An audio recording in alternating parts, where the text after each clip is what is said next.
It is Championship Sunday in Division II women's lacrosse. Westchester and Pace, arguably the top two teams in the nation from the very start, and mirror images of each other in so many ways. All-Americans everywhere on the field, but who's going to step up in the biggest moment of the year? Let's crown a champion coming up next on NCAA.com.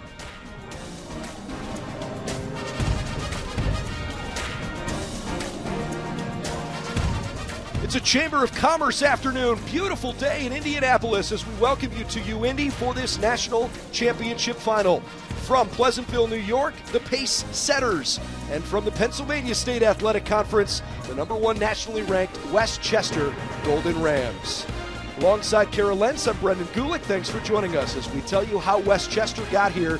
Kara, of course, this team one win away from a perfect season on the field while playing under the most unthinkable circumstances off the field. Is it their destiny to get this done? If this team played like they did on Friday, they will come out with great expectations and success in today's title game. But it wasn't just one player like Lindsay Monagle. It was several different players stepping up for Westchester. Hannah Stanislazic was also huge in the game with 4 goals, 1 assist. And this is a Westchester team that started to break the zone for Grand Valley State. They're also going to face a zone today, so they are prepared to come into today's matchup. 18-10 the win over GVSU. It's probably their depth that is their true strength, but when you want to feature somebody on this Westchester team, Lindsay Monagle's leadership is pretty much unmatched. Yeah, and a lot of the attack really goes through Lindsay Monagle, but she has such an intelligent side of the game. She can understand how to read the defense, how to pick apart the defense, and it's not just her ability to roll crease and attack the 1v1 situations, which she's extremely diligent in, but it's also her capability to feed the ball. She can find her open players, complete trust in her attackers. 10 points in that semifinal. She certainly leads the way up front, but they've got a heck of a goalkeeper in senior Jessica Gore that keeps them in it too. And this Jessica Gore feeds off the energy of her defense. So a lot of trust that you see among the players of this team. Jess Gore is completely locked in. She's a gamer. She talks to herself internally. She gets herself prepared. She will be tested today. How about on the Pace side? They wear shirts that say, "Why not us?" They've never even been to the NE10 title game, let alone the NCAA tournament. They're not a Cinderella team. They have not played like first-timers on this stage. And with the way they beat up Florida Southern, they blitzed them early, Kara. Really impressive. And the ability to stay focused mentally and physically. A 2-hour rain delay. A lot of different players for Pace were able to contribute in that game. They took a 10-goal lead in the second quarter. Running clock in the third quarter, it was complete domination in totality for Pace. Aggressive offense, relentless defense. The Pace Setters are unbelievably talented. They said, "We just got tired of losing to the same teams. When's it going to be our turn?" Well, they needed somebody to help set that pace for them, literally, and Angelina Porcello is among them. Well, a lot of different players do work on both sides of the ball. It starts with the draw control when you look at Pace and how dominant they can be. Angelina Porcello had 9 draw controls in addition to Kayla Conway. You have to look for both of those players on the draw circle to get possession, and then you just look at the midfielders here for Pace and they can attack. They have the mindset, they have the focus, they have the tenacity, they have the skill set, but they come at you with such speed and momentum. It's going to be a big challenge for Westchester to be able to shut down all of these players for Pace, one of those being Porcello. When you're talking about somebody trying to keep them in it defensively, Sammy Tangwe, only a freshman, however, some championship experience. She played in a state title game last year. This young lady's been very poised. And you speak about the unknowns here for Pace, and there's been a lot throughout the course of the season, but this is a team that is playing with all of the right momentum and energy and expectations that they have this season. Tangwe is one of the most vocal goalkeepers that I've ever heard when I attended practice yesterday. She comes in with a lot of energy and she demands a lot of her defense. She's active and net. You're going to see great goalkeeping on both sides of the field today. Get a look there at head coach Jenny Martino alongside her assistant Sue Burmester. Of course, Tricia Molfetta on the other side as we pause briefly here for the anthem. Can you see by the dawn's early light what so proudly we hailed at the twilight's rising, whose bright stripes and bright stars through the perilous fight o'er the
Beautiful rendition of our national anthem to set us up.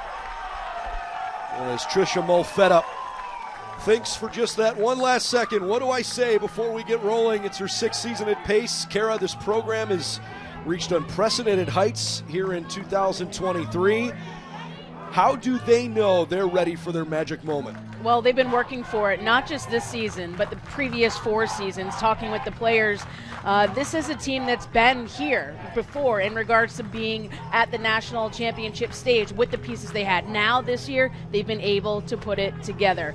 It has been due large in part to upperclassmen leadership that have brought the freshmen and the underclassmen on board in order to prepare them for today's national championship game. I just think it's so cool. They made a bracket at the beginning of the year, and imagine what their name would look like on it, and now they've manifested it into reality. Westchester has certainly been no stranger to this stage. It is the 11th time in program history they're playing for a national title. Now, the record 2-8, but don't let that fool you. This team is its own microcosm of Westchester lacrosse for sure. Ginny Martino, the winningest coach in the history of Division II women's lacrosse. Her steady leadership has helped guide some pretty rocky waters this year. And her team is intrinsically motivated, and there's a lot to play for this season. They just want to go out there. They want to fight. They want to be resilient. Again, it's the same style of lacrosse they've been playing all season and how they put that product on the field for Westchester. Westchester Golden Rams have certainly not shied away all year from talking about the incredibly difficult circumstances around unexpectedly losing a teammate in November last year. Julia Rossi was not just part of the heartbeat of the team, but she was so talented and was a player that basically embodied everything this whole group wants to be about, the relentless nature of the way they play on the attack and defensively. And they have said, we are playing for Julia all season long. It's come out of every coach and every player's mouth we've talked to all week. They certainly have Julia and her parents, Greg and Kirsten, and their entire family on their hearts as they start today. And Ginny Martino said this would have been Julia's shining moment. So on no better stage to be able to play for their teammate, Julia Rossi.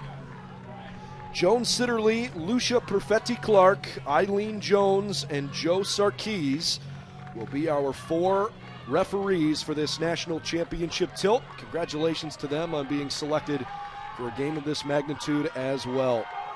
Cannot wait to get started. Who's going to win the national championship this year? Off we go in Indianapolis. Pace has never played for a national title. Westchester hasn't been here in about a half a decade. Pace wins the opening draw control. Off we go on a sun-splashed day in the central United States. 77 degrees, not even a hint of a cloud overhead, which is a welcome sight after we had a 2-hour weather delay before the second national semifinal started on Friday. Early shot deflected away. Good save from Jessica Gore. Shot was a little bit low. Pace keeps the ball. Offensively, there are so many different weapons for the setters. And while Angelina Porcello is certainly a focal point, Sydney Juvelier had an awesome start to the game on Friday. Pace zigzagging their way through, shoots and scores. An early goal for the setters on their opening possession. It is Kayla Conway. Conway, a player for this team that gets it done in every aspect of the field. You just have to really respect how fierce she is when she receives the ball. It's just a simple 1v1 coming from the 12. Gets a good face dodge and a great look on net. And this is where you will see Conway make the biggest impact. She is the primary draw taker for Pace. She had 9 draw controls in that Friday semifinal against Florida Southern. In addition to Angela Porcello's 9 draw controls, this was a team that won the draw control battle 28-9. Westchester has to be able to compete with Pace at the draw control. It's going to Pace here after the whistle blew it dead. You know, I think when you look at statistically and stylistically, because these two teams are so similar to each other, maybe more than even normal, Kara, to me it feels like a possession-heavy game. and I'm interested to see which team weathers the storm a little better when they are maybe forced to play defense for a little longer than they're used to. I think these teams will learn a lot about each other within the first 15 minutes, and it's going to come down to the hustle plays. I think when you have teams as evenly matched as Westchester and Pace, it's going to come down to the hustle plays, the 50-50 balls, the ground balls, the loose rebounds, things of that sort that will really dictate, I think, the victor in this game. And, of course, the ability to react. You can't let a team go on 2 to 3 goal run without having the ability to respond.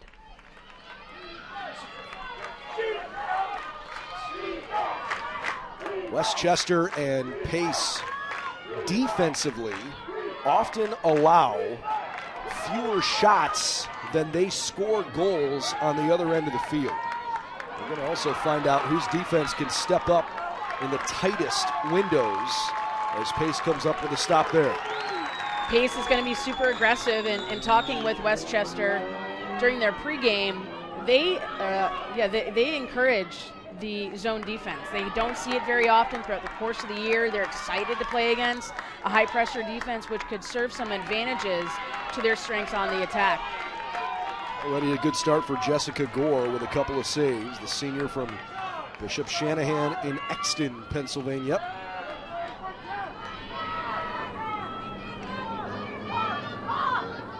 Opening couple of minutes, the national championship final. A great pass in front and a beautiful shot. 2-0 Pace. Porcello on the board.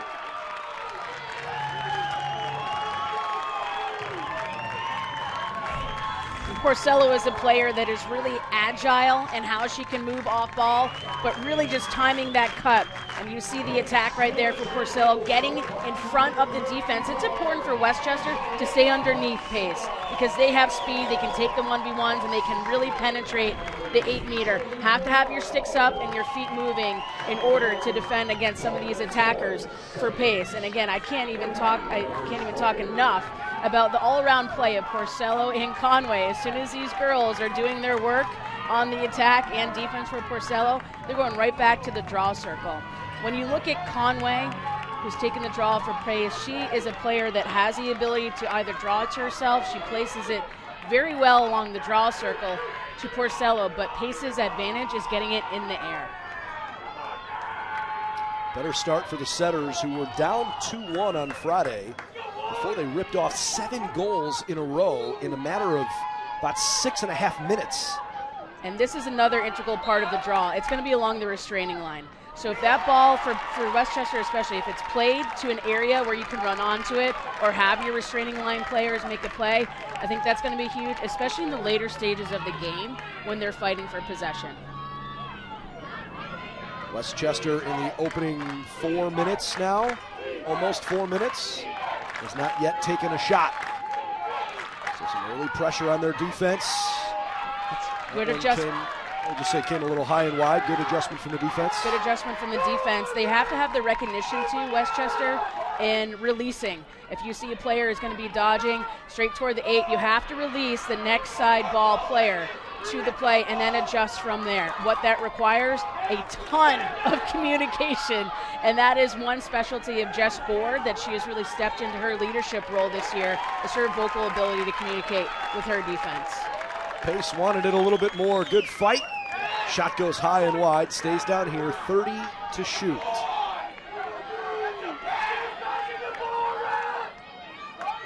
That's a great job by Westchester, releasing the player, providing that additional second player on the attacker. You really have to enjoy how Westchester is making some adjustments here on the defense and being a lot more active in the number of players they have around the ball. Play was held up there after a whistle. They'll restart it here. The shot clock reset, and I'm wondering if there was some discrepancy around that. There we go. Now it goes back to 22. Every second counts in this game, Brendan. Yeah, Westchester's fans were happy to see 38 seconds eliminated there, but now the referee pumping her hand back over at that sideline. I think they're going to reset the clock. There it is, up to 60. All right, so a full minute here for Pace to work with. They've taken 7 shots before Westchester's taken a single one. Correction denied. They go back out. A whistle away from the ball. 3-second violation against the defense. With the rate at which Pace can move the ball and move their bodies, there's going to be a lot of motion in the defense happening inside the 8 meters. So they have to be very aware of the 3-second violation. Conway to take the free position. Denied. Jessica Gore, another big early save. Boy, has she been impressive early on. And Jess Gore has a lot of help from her defenders on those free positions. This is one of the better teams I've seen across the nation, and how they defend free positions. That's just all-out hustle coming from players at the hash. Haven't seen too much yet from Hannah Stanislasic. When she gets in even the narrowest of openings, she can wiggle her way through the defense better than just about anybody in the country. Automatically, your eyes are drawn to her when you're watching film of this team, and certainly when we're here on Friday for the semifinals. She's so elusive. And an uncharacteristic mistake there sends it back to Pace. And just recognize the Westchester defense here coming from either side and behind, and just forcing pressure and forcing a bad shot. Jess Gore knows she has that help. They buy her some time. Great touch on the stick, and Gore pumping up her team, starting that clear game. This is an instrumental part, I think, of how Westchester can be victorious today, is limiting those free position goals for Pace. That was almost perfect defense. And eventually, the referee said Jillian Peters had called for the foul. So Pace will set things up. We're 6 minutes into this national championship final. So far, the team out of the NE10 that had never even been to their own conference championship game, let alone been in the NCAA tournament. They have had all things firing here early on. They get another good look and a blind shot that finds the back of the net. Sydney Juvelier with a goalie screen. 3-0 Pace. Pace is super effective and drawing the defense out to the 12-meter. That opens up other players to time those cuts correctly inside the 8. And there it's just a mismatch in numbers. Ball carrier got 2 defenders on her. That opened up Sydney Juvelier, who has had great starts to the games. We saw that in the semifinal against Florida Southern. If you're Westchester, you have to have a short memory. These are quarters that can go by very quickly. You have to go immediately back to the draw circle and figure out how to win the next battle. They've yet to win any of the first 3 draws. Jenny Martino said, I've been watching Pace ever since they curb stomped East Stroudsburg early in the year. She goes, I know they were the real deal pretty early on. So there's always been at least one eye on the setters, who just won yet another draw control. This is a lot of how it went in that second semifinal on Friday when Pace started to make runs. I mean, Florida Southern just couldn't even get possession of the ball. They do have a capability to really just take the wind out of your sails. And if you find yourself with your back up against the wall, you have to have the mental capability to understand to go back to your strategy and your game plan. And that's when you need leadership on the field. You need to have those players with experience and the confidence to be able to make adjustments in game. What a shot! Blind behind her back. And Pace has a 4-0 lead thanks to Uraro.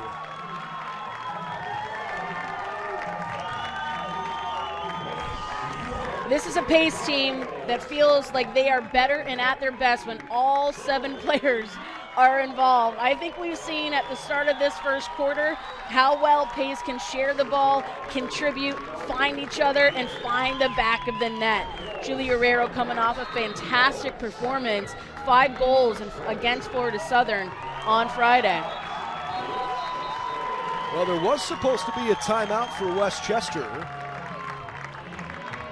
but it appears that the referees are saying, hang on a second, we're not going to take a timeout. Let's see if we can get this right. I wonder if Ginny is wondering why the timeout hasn't been granted, unless there was a penalty assessed around that goal, because it looks like there really won't be a neutral draw control. They're just giving the ball to Pace.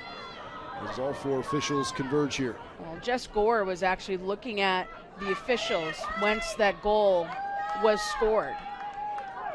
But the officials now, there was a penalty at the end of the play against Westchester that will give possession here to Pace.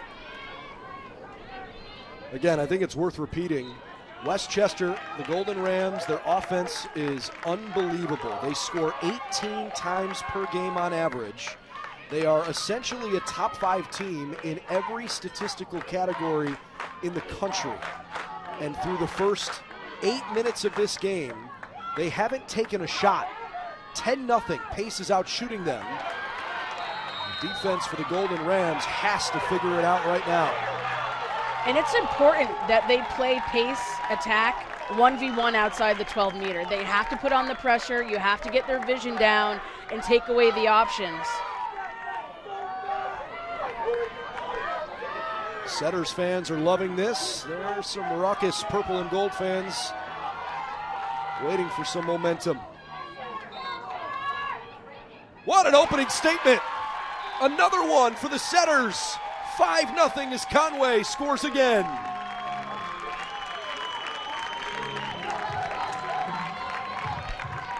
Kayla Conway, what more can you say about the caliber of a player she is? 5th-year senior for this Pace team. She's been wanting to perform on the national title stage since she first stepped on campus and has been able to lead her Pace team today. 2 goals already, really setting the mark for how this game can go for the attack. I mean, an absolute pipe dream of a start for Pace.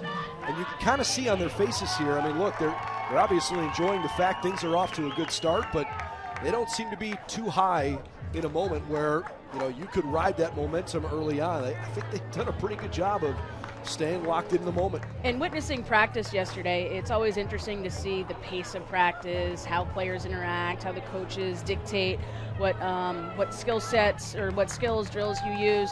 And what I noticed about Pace is that the players were given information, or they were given a scenario, and then the time to actually solve it as a small group or as a big group.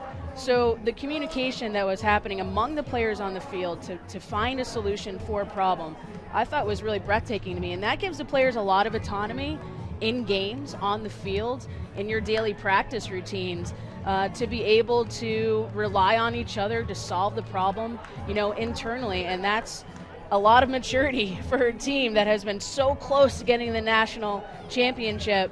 And finally now all these pieces are playing well together. Yeah, and to your point, I mean, they basically said, look, we think we've had these parts on this team for so long.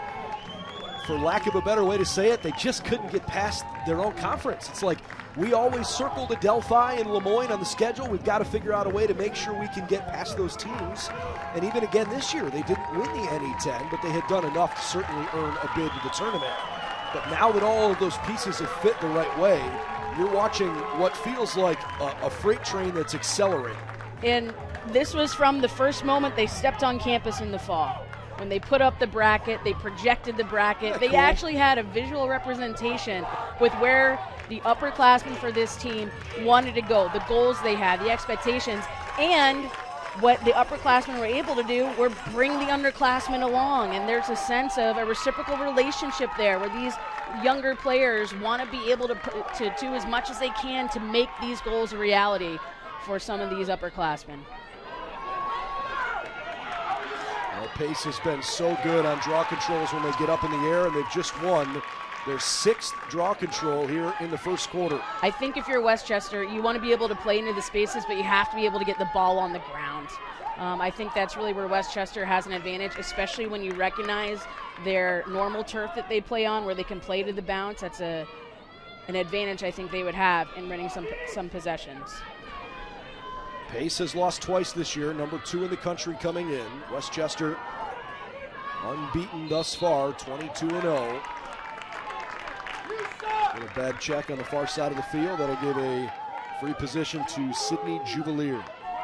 And these pace attackers, they're going to get contact when they receive the ball. That pressure will be there coming from the Golden Rams.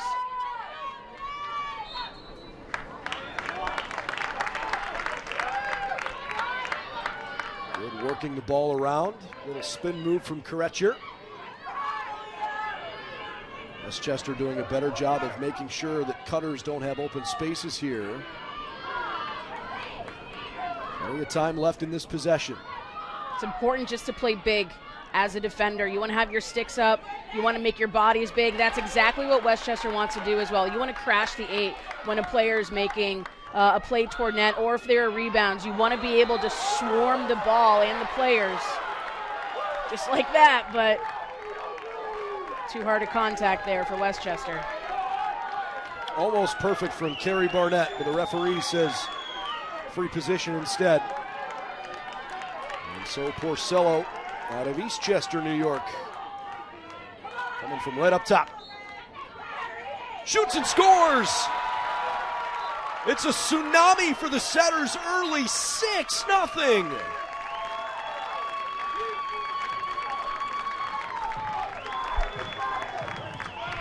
On a daily basis, Pace is setting up to the free position to practice their ability to take the ball and make plays. Porcello was 3 for 4 in free position in the regional final against Adelphi. This is a player that can definitely knock it down and find the back of the net. You see Jess Gore there just using every inch of her body trying to come up with a save.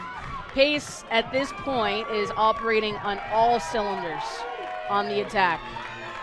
The defense for Pace hasn't even been tested. I mean, really. Tangway hasn't seen a shot. They've only played defense for what feels like maybe a minute, maybe. This has been pretty remarkable early on. Oh my goodness. Pace takes another draw and quickly strikes again. 7-0.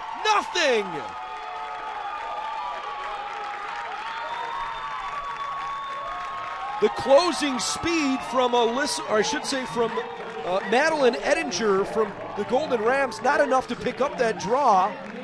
Pace came streaking from the outside and in transition just zipped right through. Allie Quinn read this remarkably, and this is just Pace being in a good position and sharing the ball.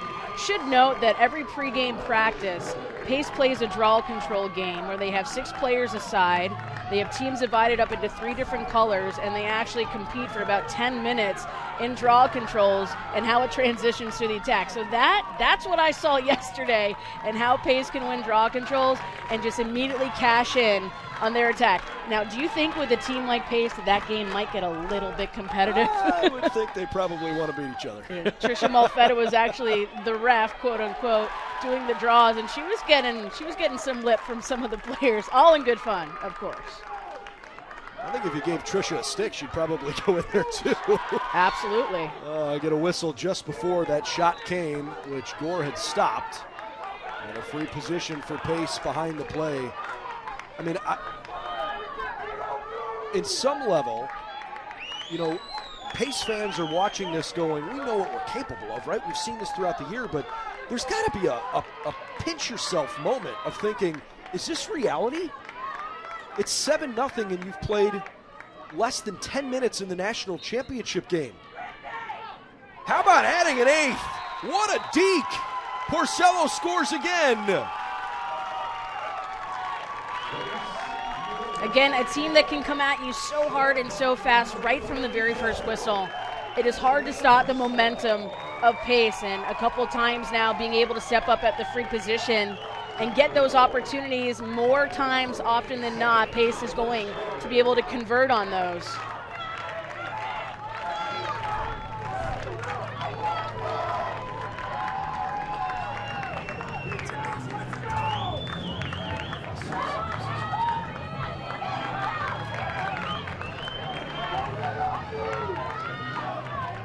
Right now, the speed with which the Setters are playing is hard to match. We get a little different look here with Cassidy Hirsch. Instead of standing in front of, she'll stand next to.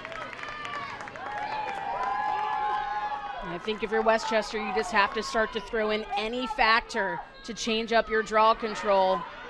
But if Pace can get the ball in the air exactly like that, it will be to the advantage of the setters. It's 9-0 on the draw circle.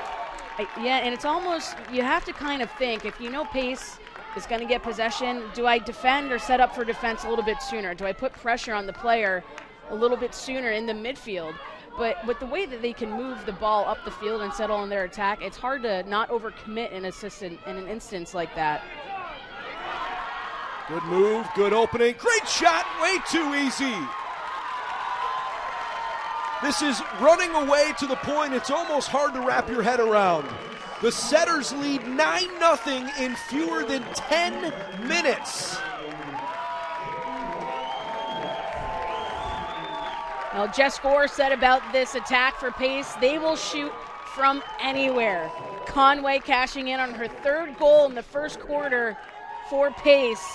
And when you see players taking those type of shots, what that tells me, they have an incredible amount of confidence at this point in the game to start testing from anywhere in the attack.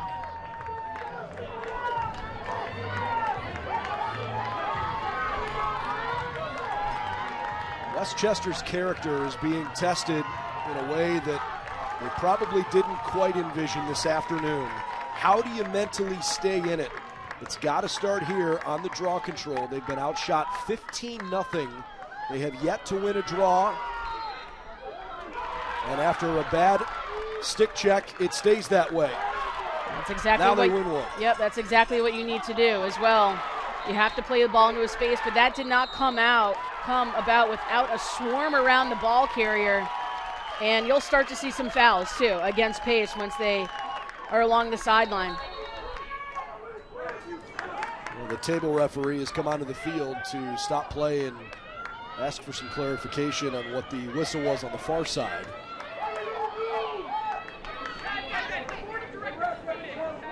Sammy Tangway, meanwhile, is the loneliest setter on the field.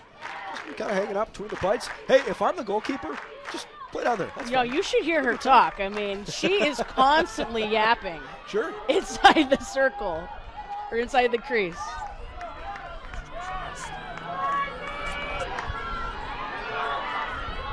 Pace zigzagging away. Kayla Conway loses possession just one thing at a time for the Golden Rams, who carelessly give one away. Pace on a fast break. Gore with another big stop. That's what you need.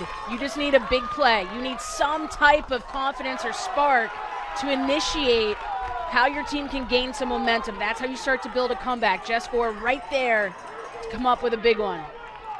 Westchester, the #1 team in the country, undefeated. They are one of the top offenses anywhere in America. Division I, II, and III combined. Their statistics hold up against everyone. And frankly, the Pennsylvania State Athletic Conference is a good league. It's not like they're racking up numbers against inferior competition. I think it just underscores how impressive Pace has been so far. There's a good chance and finally a free position. Yeah, you really have to lean on your leadership as well for Westchester. Lindsay Monacle just being diligent and patient with the ball, draws a shooting space, and you see this great stop by Jess Gore. And also hard contact coming along the goal line extended. Lindsay Monagle couldn't even get a shot off. Yeah, but she reads the defense well. She knows where she can pull the advantage, especially in the 1v1 situation. Monagle, just a really mature player, super composed. 2 of 4 seniors to come back this year. Play for her teammate. Takes the shot, misses wide to the right. And that's a good positioning by Pace, too, along the baseline.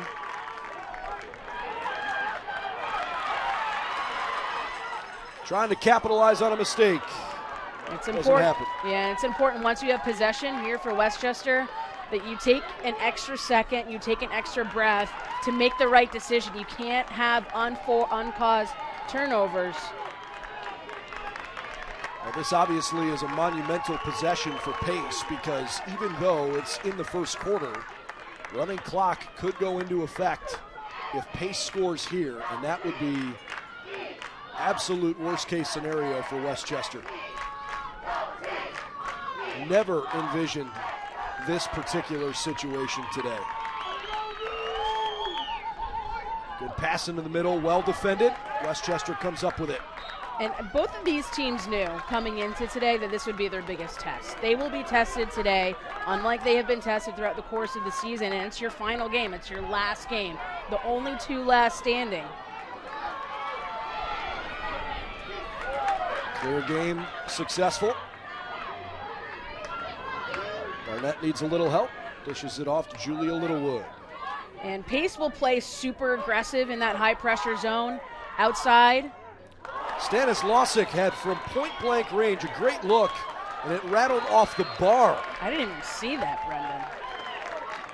I mean, she just weaved her way in and bent so tight. Yep. Take another look here. And man. Directly off of that crossbar. Thought that was a pretty good look. The only open look that Westchester has had. Pace back into the offensive zone, final 2 minutes of the first quarter. And if you're Westchester, look, there's still a lot of time left. You got to mentally slow things down just a little bit and convince yourself that there's still 45 minutes with which to play, 46 technically.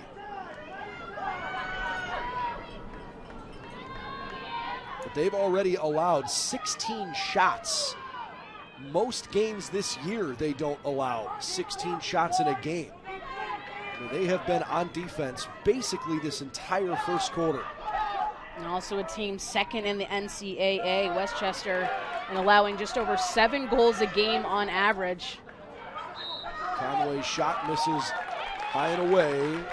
Westchester was closest to it. Well, this possession is huge.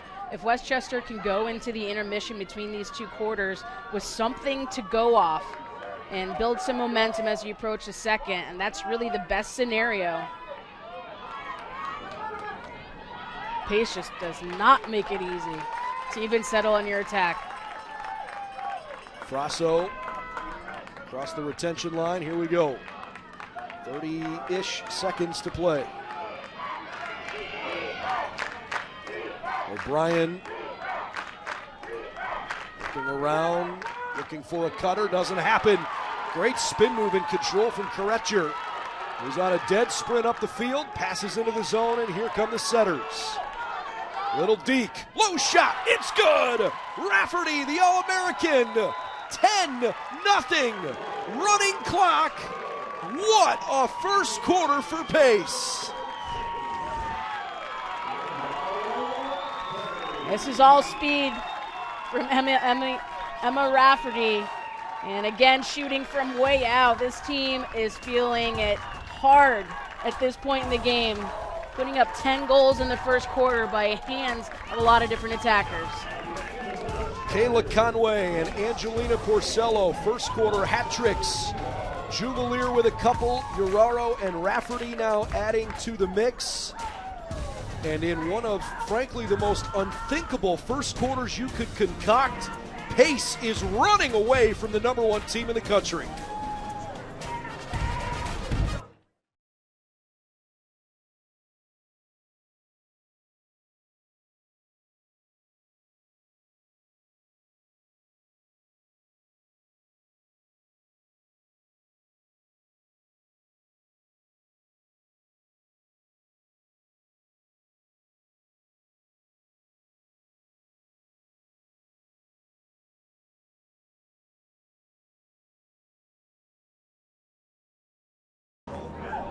I mean, a first quarter avalanche for the Pace setters, 10-0, and it's coming from everywhere. Emma Rafferty getting her hand in it. Kayla Conway also contributing. Angela Porcello with a couple already on the day. And it's not just the single attackers that are doing the damage on the scoreboard. It's this entire team sharing the ball. And when Pace is coming through that transition and midfield with speed and pace, they will close in on the opposing end. It's a short 2 minutes, Brendan, between those two quarters for Westchester to make some adjustments now. The most important is believing and having the confidence to come out with this second quarter with a clean slate. Is there something tactically that they can do? I mean, they have to be able to compete on the draw control. Their defense has to be more organized. I think you need to really understand how much pace is moving off ball, and you have to up your communication. They did that for a bit during the first quarter, but pace is so dominant that they'll just take that away from it. You have to repeatedly come back and play as a defensive unit if you're pace. And in between the 30s is huge. Everything should be contested once pace possesses the ball.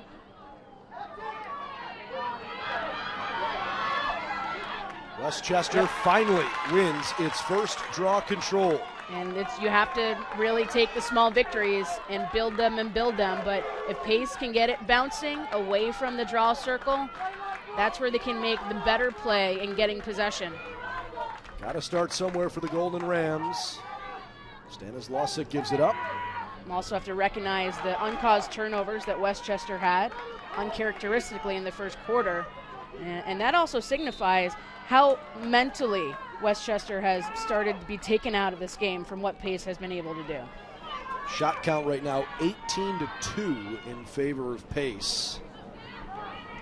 5 ground balls for Pace, 4 for Westchester. As another possession goes by the wayside. 7 turnovers for the Golden Rams in the game's first 16 minutes. And your ability to redefend. This is where you can make a big difference. How you can redefend the ball. You have to be able to ride pace with pressure through the restraining lines.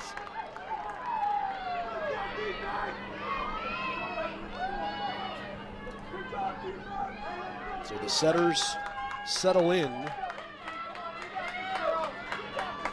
How can they start quarter number 2 offensively? This game had all the magic, all the hype coming in, and unfortunately so far it has been really one-sided. What are the Golden Rams made of? There's a free position awarded to Porcello. They're not going to quit. That's one thing for darn sure. This Westchester team, they made a good stuff, and they play with incredible heart and passion. They need some execution. Porcello scores again. 4 goals for Porcello. It's 11-0. I believe 3 of those coming off of the free position. And I think when you look at the middle part of the defense for Westchester, they're getting challenged, and that's why these attackers for Pace are stepping up to the free position. And just look at the awareness from Porcello. Understanding where the pressure is coming from, buys herself about a half a second, closes in space, and right now she's owning that 1v1 matchup with Jess Gore.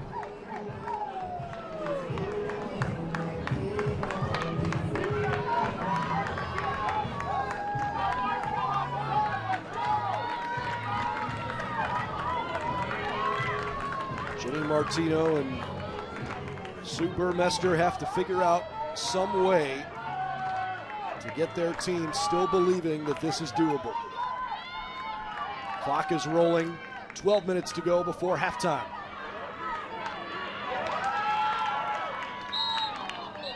Conway got fouled behind the play after passing, and our first yellow card of the game was given to Hannah Stanislausek. It's just hard, tough play that's going to happen in that area of the field.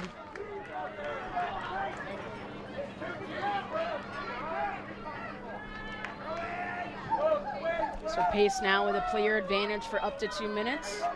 You don't want to let the yellow cards rack up, especially early in the game, because that could really cost you with player down situations and unreleasable penalties as the game wears on.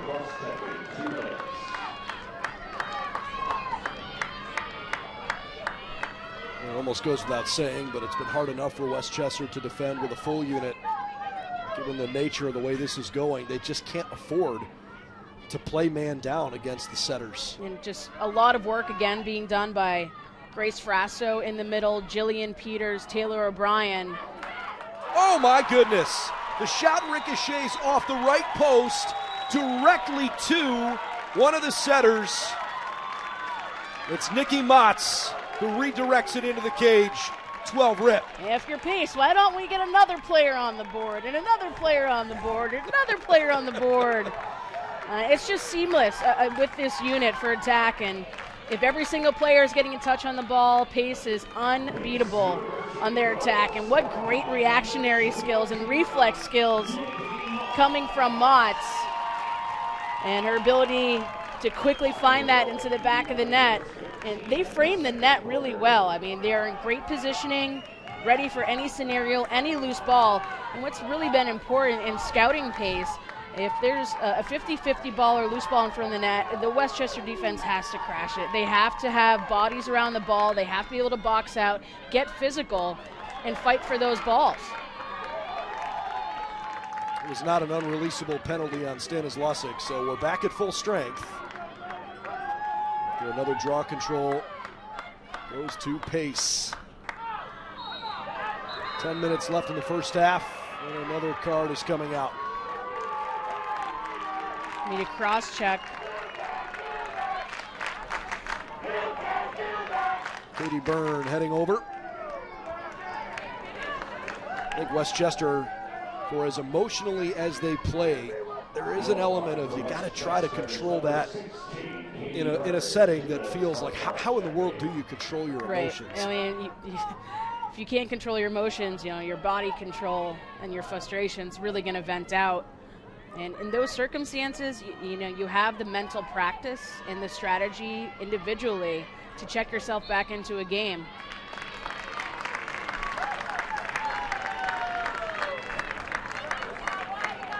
Well, on top of their depth and their talent, Pace is also benefiting from being awfully healthy. It's pretty rare for a team to be this healthy this late in the year. Tricia told us how grateful she is for all the work that went into making sure her group was at full strength. You need a little luck too, that's for sure.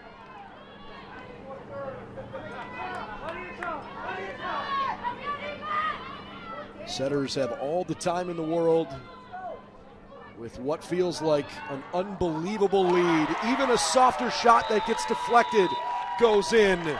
Sydney Juvelier, and this is coming apart at the seams for the Golden Rams. 13-0. Juvelier is just a player that baits the defense right around the elbow, and then she times her cuts so well. And understand that second chance ball is available, but look at the height of Juvelier too.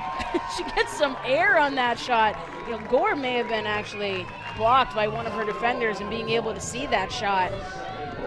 Anytime that Juvelier is getting the ball 5 yards out from the net, she's going to be able to make a play.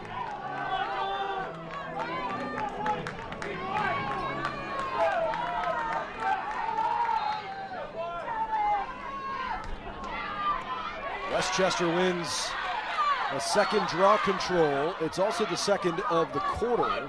They've split the 4 draw controls here in the second quarter after all 10 early on went the other way. And finally something for the Golden Rams to celebrate. Carrie Barnett gets the monkey off their back halfway through the second. And now it's right back to work. It's a good adjustment here from Westchester in not forcing an undeserved turnover, being able to keep possession of the ball, and Carrie Barnett is like, I'm going. We got to get this started. Let's go, girls. She's able to close in, give her team some breath of fresh air, but perhaps the biggest challenge is this draw control.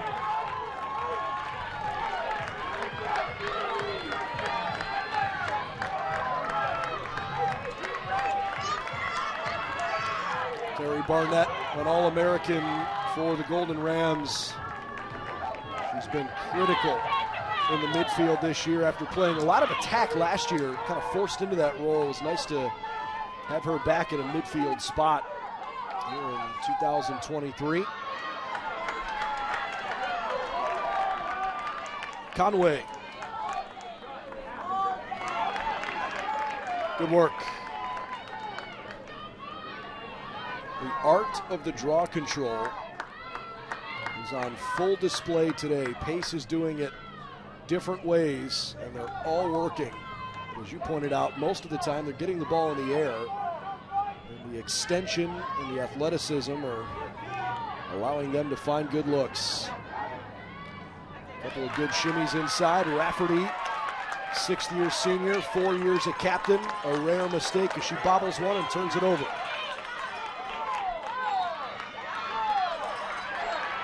Hannah had it knocked out of her cross.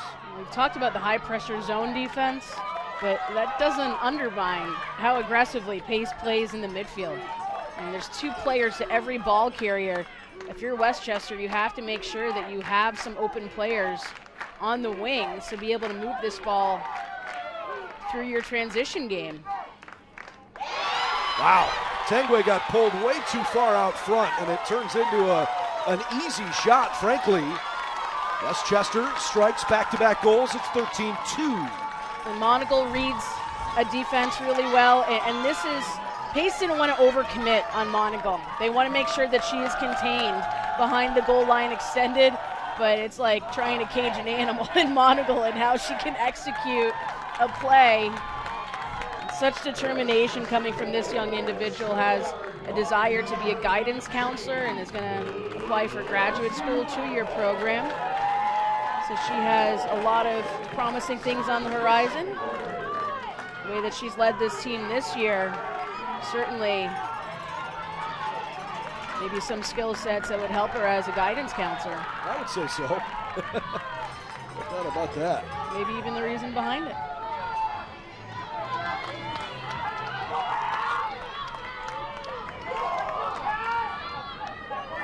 And when you talk with the attack and the defense for Pace about how much work the draw control team does for Pace, they are thankful. Let's just say they are totally thankful that Pace and their draw control team is able to dominate as much as they do, because it helps them out tremendously. Westchester's competed a lot better here in the second quarter. Getting the clock to stop, getting this thing under 10 goals has to be mission critical. They're moving with urgency, but now they're just taking care of the ball, and I think they are reading when Pace is overcommitting and taking advantage of that, and that's huge. Taylor O'Brien off of Tengwe's leg. The ball comes back into the circle. The referee says it's Tengwe's. Good save for the freshman Sammy, who frankly has largely been untested, as Porcello just goes streaking up the field. Even with 3 defenders on her, that's just a foot race. And you look at the speed of Pace, and I think 1v1 across the field, you know, they are the faster team in today's game.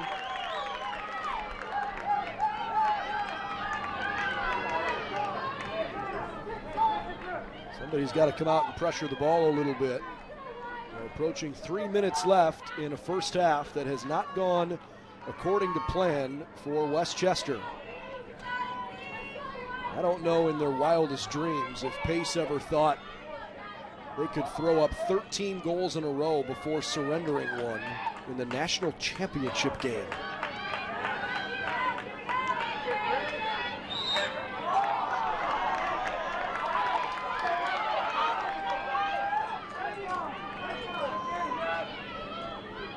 Golden Ram defense trying to make it tough. An extra pass toward Uraro was a good idea, but it was bobbled. Pace will have a free position, I believe, after a hold.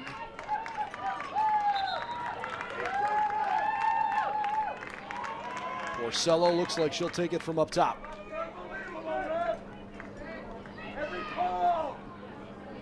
Will be just left of center.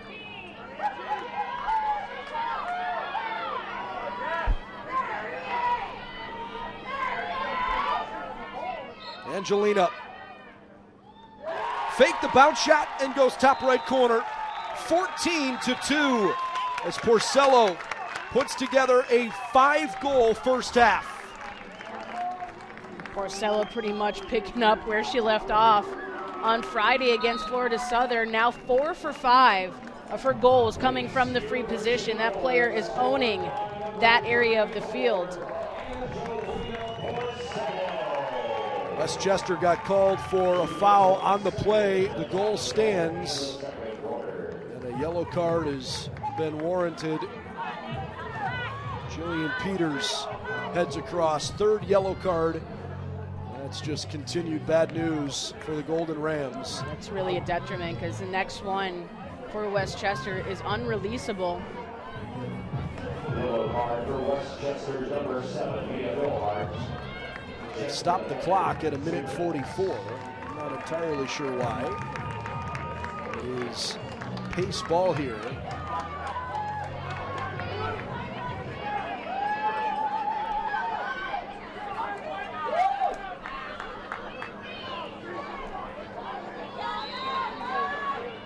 All right, and we play on.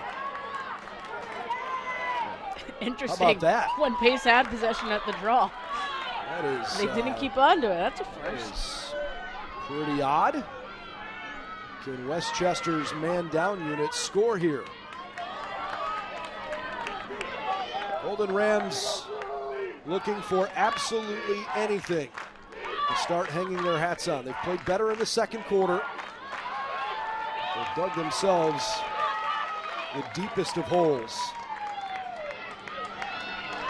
Pressure on the ride. Conway weaving through traffic. Koretcher full steam ahead. Uraro. And a foul. And Pace is just well disciplined in that transition game as well, how players are able to hold on the wings. They have great spacing behind the net. So it's difficult to defend if they're coming down with such pace and speed.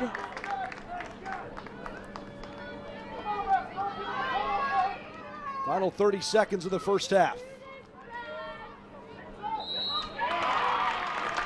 And a free position coming. And that quick ball movement too is going to pull the defense into the shooting space, especially when you're down a player, you're really in a hole.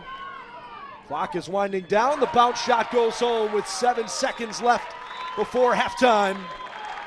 Another card is coming. Westchester losing their cool. That is a 4th yellow card as the first half clock expires. 15-2. Pace could not have possibly dreamed that it would look this good. Due at the hands to everybody on this attack, including the 5th-year senior, Aaliyah Koretcher, who has brought this team on her shoulders in addition to the other 5th-year seniors. This is her moment. They have been waiting for this in the title game. Wow, what a first half in Indianapolis. A 13-goal spot for Pace before Westchester even got on the board. And right now it's 15-2 at the break.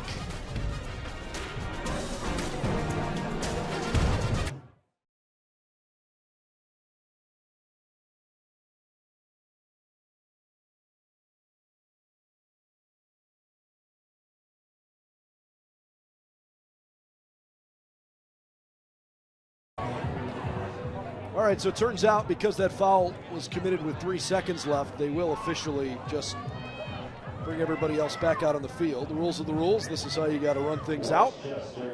So they will have an uncontested draw control win, and then we will have halftime. But the foul is on Frasso, and again, that's a 4th yellow card, so it's unreleasable. Correct. As we will have that carry over from the first to the second half. So the officials meeting at midfield to discuss. 5 goals for Porcello, 3 apiece for Jubileer and Conway. 15 goals, by the way, an NCAA tournament record for most goals in a half. Obviously, that means it's also an NCAA championship game record, but it is a tournament record regardless of what round.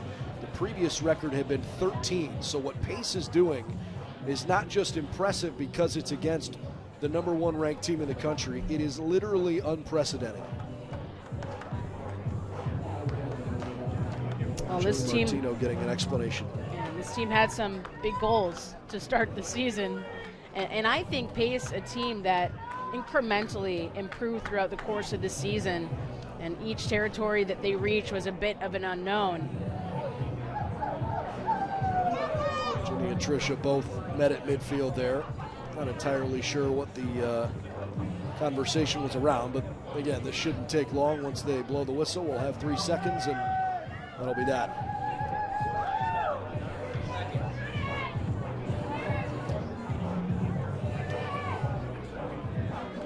You know, the body language for Westchester early on when things weren't going well still looked okay, but understandably so, as the game had started to get out of hand. You kind of saw a few more frustrated antics. You saw some slouched shoulders. Just frustrating. Have they added a second yellow card? Maybe that was the reason why. As a second player goes over to the far sideline. It looks like Taylor O'Brien has joined Peters over there. And so now the clock expires, and we can officially head to halftime. Well, we're going to try to make sense of this one as best we can. It is pretty remarkable what the pace setters are doing in their first ever national championship tournament, let alone final. Pace 15-2, and they're doing it from all sorts of places. Halftime highlights coming up next.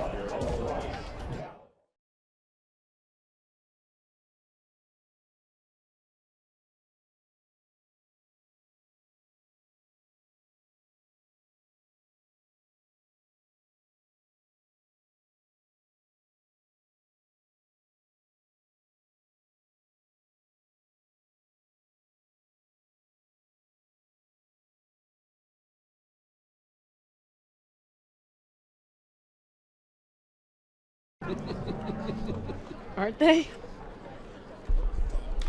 Welcome back here on NCAA.com. What a performance in the first half. The pace setters 15-2 over Westchester. Kara, this was the game that I don't want to say everybody wanted, right? Because obviously Grand Valley State and Florida Southern had other plans, but the number 1 and number 2 teams in the country both certainly earned their way here nicely. Hey, by the way, this isn't the only pivotal Division II lacrosse matchup of the day. The Division II men's semifinals are currently being played. One is final, one is about to go final, and it's going to be a fun national championship match. Mercyhurst outlasted Lemoyne 11-10. Jeremy Phoenix Lefebvre, with his 13th goal of the season, came with just under 2 minutes to play, and Mercyhurst is going back to the national championship game for the first time since 2013 and for the 4th time in program history. And they are going to play Lenore Rhine, who of course had a heck of a challenge today against Limestone, who has been to the national championship match 12 times. Lenore Rhine looking to finish the disappointing loss they had in the title game in their first appearance 2 years ago. So Lenore Rhine and Mercyhurst on the men's side in the national championship game. That will be streamed for you live on NCAA.com next weekend in Philadelphia. The game is set for Sunday the 29th. So hope you can catch that one. We'll have it for you on NCAA.com. All right, we continue our halftime break here in Indianapolis of the women's national championship game. 15-2 pace all over Westchester. Highlight, stats, and analysis coming up next.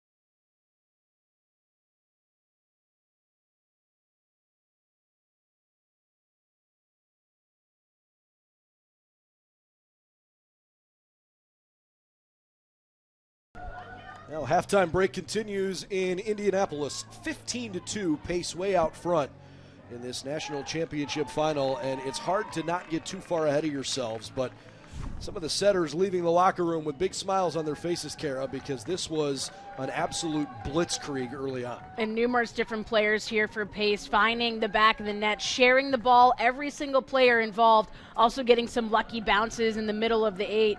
You see there, Sydney Juvelier was able to knock in 3 goals in the first 2 quarters. Angelina Porcella was 4 for 5 on the free position. Absolute dominance when she's stepping up on the arc. And Kayla Conway also had 3 goals on the day. I mean, just pick any name on the roster for the attack, and they sure enough have a tally next to their name. And this all really started for Pace every single time, coming from their complete draw control, transition game, and dominance. You see a lot of different players for Pace also doing it on the defense, and Westchester able to make a little bit of a run in the second quarter. I am really interested to see the kind of reaction we get from Pace early in this second half, because I would imagine the job of the coaching staff was perhaps not that easy at halftime. It's only half over. Westchester is incredibly explosive offensively. It's got to obviously start with the draw controls if you're Westchester, if you want to get your way back in this. But I would think Pace has to try to figure out how to not get ahead of themselves here. Yeah, absolutely. And also, if you're Pace, you can never be too comfortable with the lead, and especially if you know how Westchester can come back into games. And you see Kayla Conway, how she's able to lay it into a space where Angelina Porcello, who has one of the quickest speeds that you're going to see around the draw circle, being able to take away possession. And if this team is doing a couple of factors or things on the draw circle, they will come away victorious. Conway can draw it to herself. If they get it into the air, this team is winning the possession game. And this has really helped spark this 15-2 lead to begin with. And if you're Westchester, they were able to win. One with when it was on the ground, a bouncing ball off the ground, that's your advantage. But at this point, it's gut check time. You know, you really have to mentally check in if you're Westchester. Time to play for pride for sure. Shot count 24-5 in favor of Pace and 15-3 on the draw. Second half action on the way next.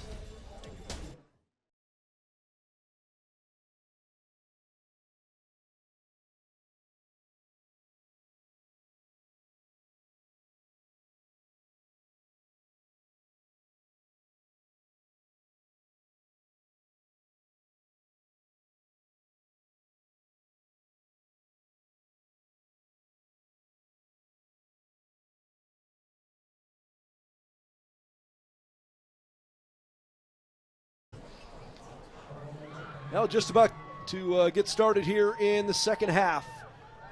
Pace out of the NE10. Right now, not just the pride of the conference, but probably a bunch of teams around the league looking around saying, hey, we knew this team was pretty good. We wanted them to represent us well when they get to the national stage, and boy, have they ever. Once they got out of their regional and punched their ticket to Indianapolis, they fell behind yesterday to Florida Southern in a rematch of a game, by the way, they lost earlier in the season. Fell behind 2-1 and then did what they basically did so far in the first half. They just stopped giving Florida Southern possessions because they won every draw, scored 7 in a row in the first quarter to take an 8-2 lead, and Florida Southern really never made a comeback. And right now, Westchester down 15-2. They are the undefeated #1 team in the country, and they are certainly good enough to make a comeback, but they have absolutely no time to waste, and they're going to start the second half down 2 players because of a yellow card at the end of the first half. And not only that, 2 yellow cards issued to Grace Frasso. So this is one of their key defenders for Westchester that will be out for the third and fourth quarter. So adjustments needing to be made on the defensive end, which needed to happen in the first place with how prolific Pace has been in scoring. But now they're out with one of their key defenders in Frasso. Again, the draw controls 15-3 in favor of Pace. It was 10-0 after the first quarter on that regard. It was also 10-0 on the scoreboard after the first quarter. Pace wins the opening draw. They're doing it lots of different ways, sometimes flinging it into open space where Conway can run it down. Other times they just pass it toward a teammate. They're winning it on the air, in the ground. Pretty impressive. And Conway is that central player in how the draw control goes. This draw team just takes an enormous amount of time in each practice to work on this skill set that they have quite blankly perfected this season, and especially in this game today. On the right-hand side, excellent pass in front. Good save from Jess Gore. That's a good piece of momentum here early on in the half for Westchester. And Jess Gore actually took that one off the helmet. She got a little off balance after that play was deflected and had to touch the goalpost in order to right herself. Bathing in sunshine on this championship Sunday in Indianapolis. And Pace finally causes the turnover. Well done.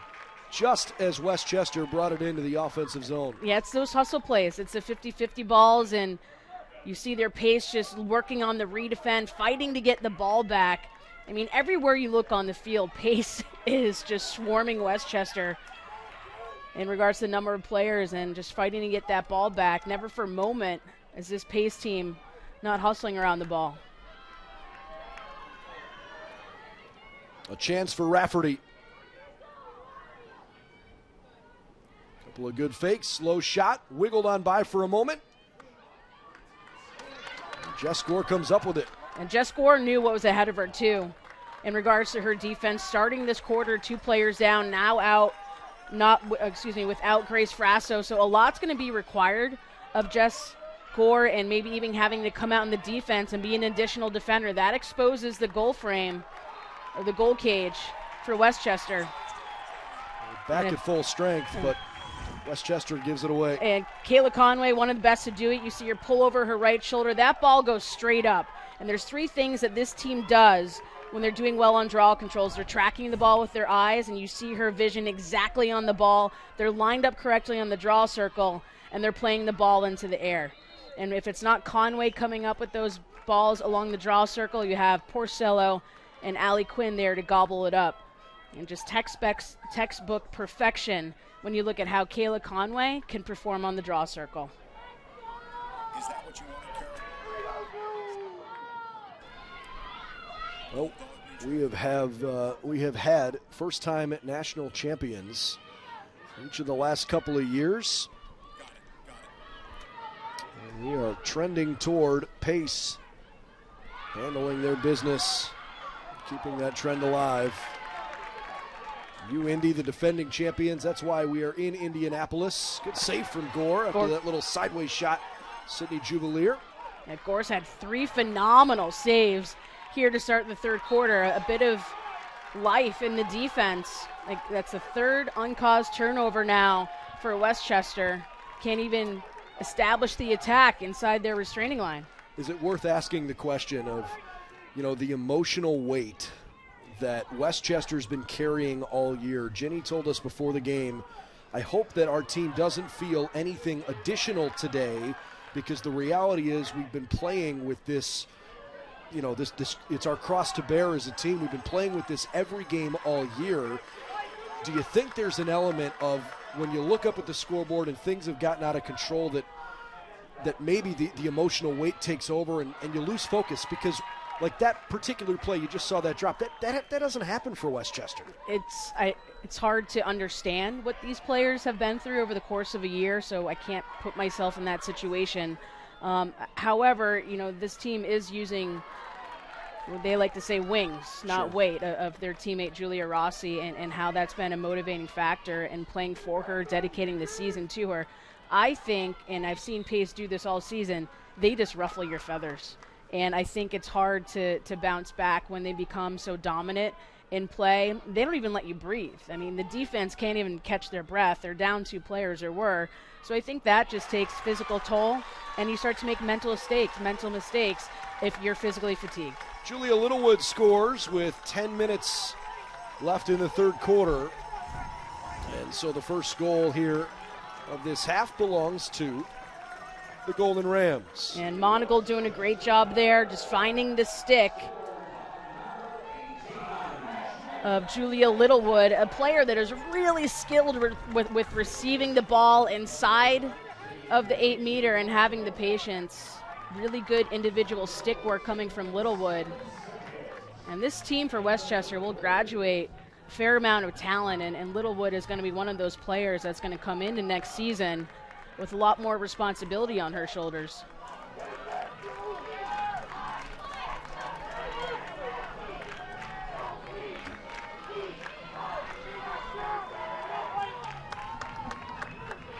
think it's been fun to watch the championship culture, not just within this program, but at West Chester in general over the last several years, because they've made winning a habit all across their athletic department. And I know this team certainly takes a lot of pride in the way they play. And even if it doesn't end in a victory, they're going to try to do everything they can to go out on their own terms. It's good to see them strike first here in this third quarter. And a large in part to Jess Gore and how she's been able to spark some life into this team in West Chester. And you have to take these little plays and you have to build on them consecutively in order to give your team a fighting chance.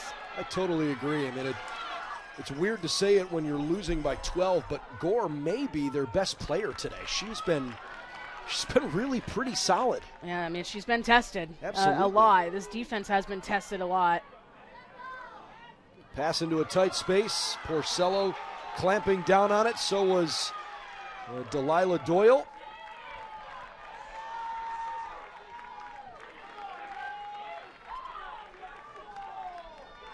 Nice evasiveness from Fabrio, making her way down into the offensive end.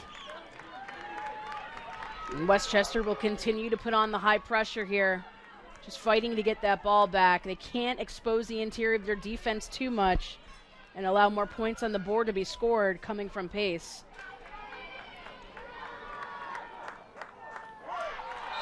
And an easy whistle. And defense has no choice there but to slide up, release, and put pressure on the ball carrier. And Porcello is so good with drawing it. I believe that time Sydney Juvelier just comes out of nowhere. She kind of does. She does it a lot. She's a hard player to mark. Juvelier tried to bounce one home, missed it wide left. Yep, this is good adjustment coming from the defense, understanding that ball behind too. You know, there's also an element to Juvelier's game that I think is a bit fearless, because in order to come out of nowhere like that, you got to be willing to stick your nose in places that maybe you're not comfortable being. Yeah, absolutely, and knowing how physical these teams play too. West Chester even having trouble clearing the ball, just 7 of 12. Yeah, that's all speed, and I think you have to be able to use your lateral passes in order to spread pace out. You have to get them on the move sideline to sideline. They're too good if they can run straight up the field. And they usually have about 2 players putting that pressure on. That's a big challenge to go up against, even settle the ball. If you've just joined us, alongside Kara Lentz, I'm Brendan Gulick.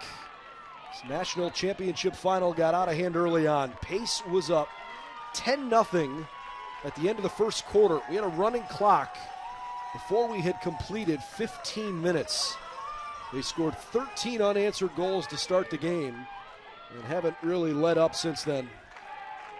Although the scoring has quieted down a little bit, West Chester gets it back to 11. 15-4. That's good persistence, but in reality, this was a whole team effort. It started on the defensive stop on the free position, pushing through to the transition game. And here you are with West Chester being able to close in on a free position opportunity coming from Edinger. And you have to be really happy with how West Chester has been able to start this third quarter, but their attack is getting more looks and having more possessions here to be able to close in.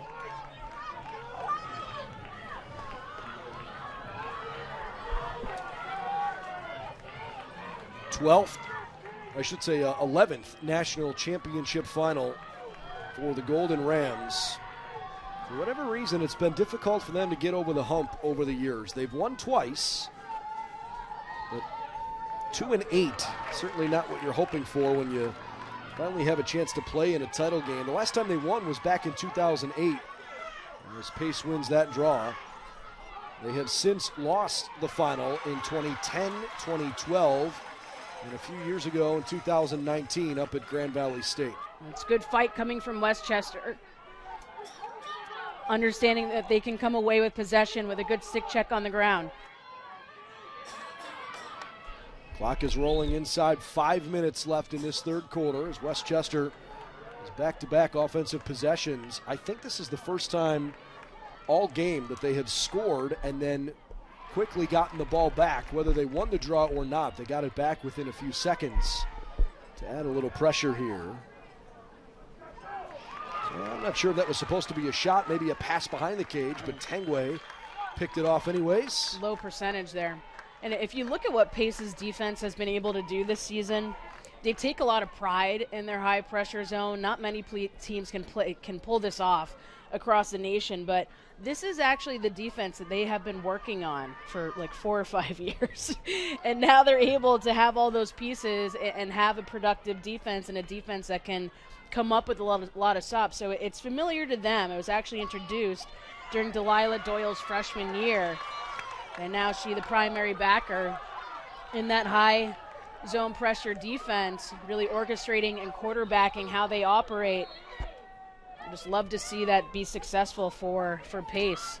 You know me, I'm a defense. I'm a defensive girl. You're always pointing out the defense, and frankly, it's kind of like pointing out the offensive line in football. I never get enough credit. It's always about the scoring and the offense. Right. See, let's point out the defense. I'm into it. A little bit of a delay, but the clock did eventually stop, so this is not quite as frustrating for Westchester as we resume.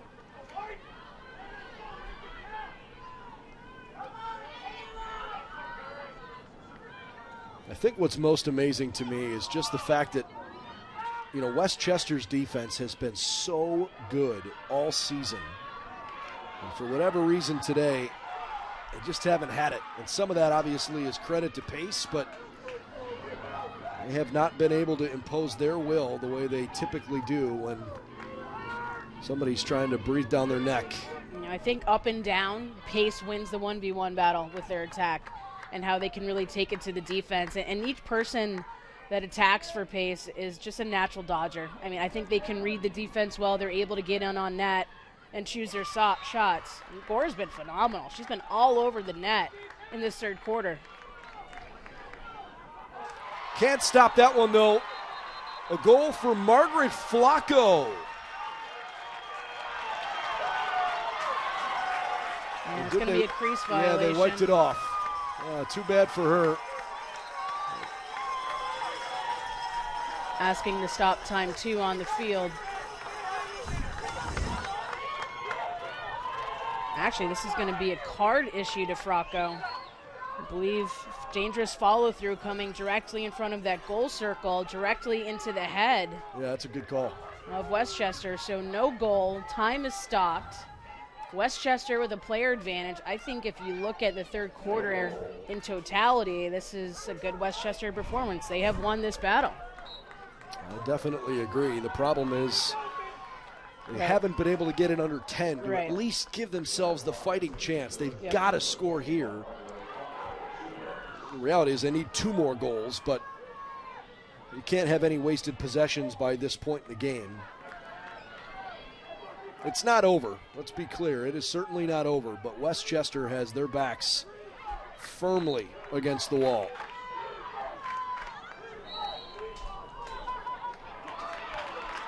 Free position coming. Looks like Stanislasic will take it.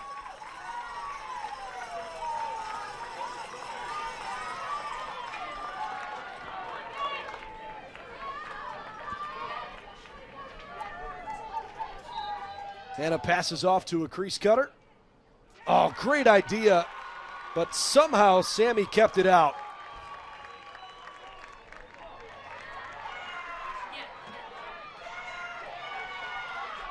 You see Meg Doyle there riding Pace really hard, giving them some frustration before settling on their attack, and here's the high pressure defense. I think Westchester has confidence at this point, so that gives you a little bit more courage to go after the ball.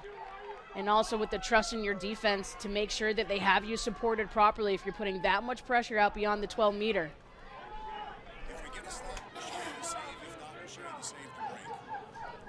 Pace can basically just play keep away. Be patient with the offense. The shot clock is off. I'm sure they'd like to take a shot here if they get a good one. A good pass. little bounce shot effort there from Jubileer. Harmlessly misses the left side. And in the first and second quarter, Gore was not stopping those shots, especially coming from Jubileer directly in front of that goal circle. Gore taking on a lot more responsibility and accountability in this one. Long sprint for Littlewood. Oh, that's a big goal. Gets it to 10 right at the end of the third quarter here. Monagle scores. That'll be the final play of the third. If Westchester can win a draw and quickly score to start the fourth quarter, maybe we can tighten this thing up a little bit. Good fight for the Golden Rams, who obviously had a huge hole to dig out of, but a nice job outscoring Pace 3-0 in the third quarter, and it's now 15-5 the national title game.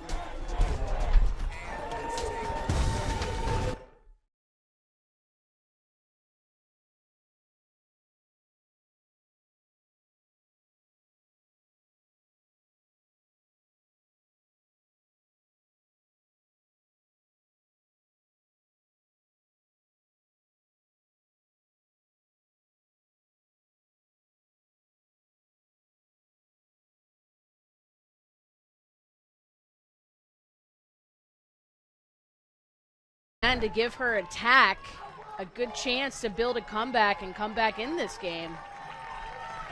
We'll look there at some of the overall stats for the game. Obviously still pretty lopsided at the moment, but the best thing for Westchester is that they've gotten them into a position where they could at least not have to play against both pace and the clock. We've had a running clock nonstop from the final minute of the first quarter until present moment. And you know what else you saw from Westchester in that third quarter? No fouls. None. No cards. So making these halftime adjustments has been enormous for Westchester, and now maybe with a little bit of urgency, see what they can do. Wow. Conway just putting on a clinic. Great work as Porcello brings it across into the offensive zone. National championship game. It's the final quarter of the season. Pace having never been here before. They were so excited, and frankly, they made it known they were really ready for this. There's always an element as Porcello carves into the middle. There's always an element of you don't really know until you get there. But they felt as comfortable and as ready as they could be coming into this tournament. And then once the first quarter got here, it was obvious they felt like this was a moment they could excel in. Porcello misses off the bar.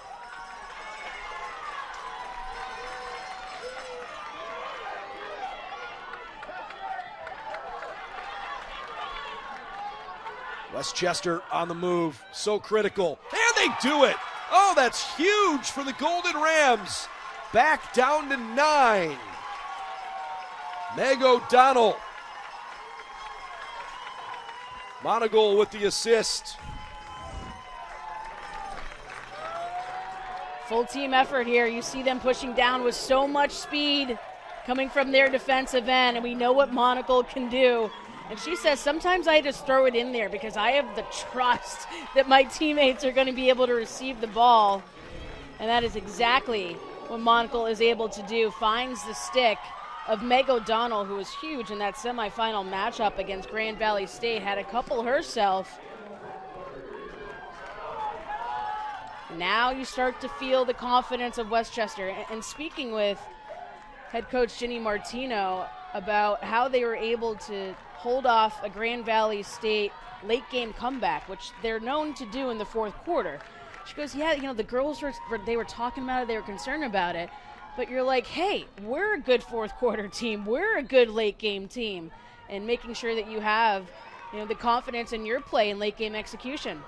How about that for a good try on answering for Pace? I mean, they took a shot within just a couple seconds of winning a draw control, but Westchester survives the missed shot.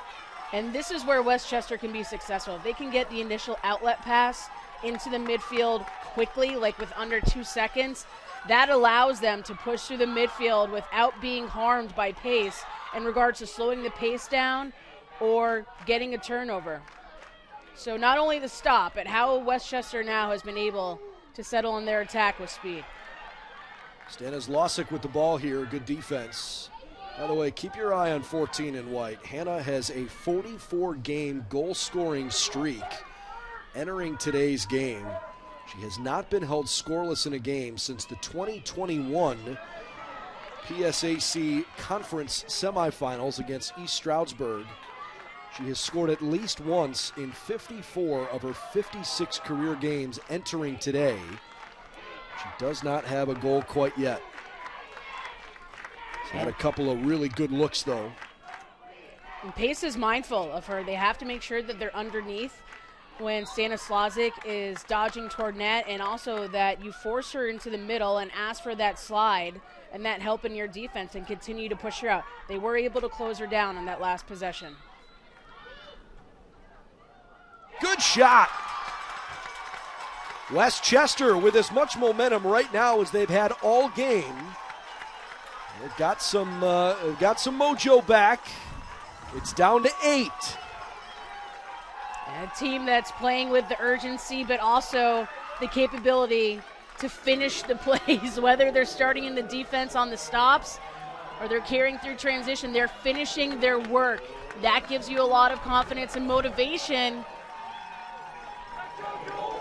Love to see the production. I'm sure if they could take back the first 2 quarters, that would be an automatic yes, and being able to start the game like they have in the 3rd quarter.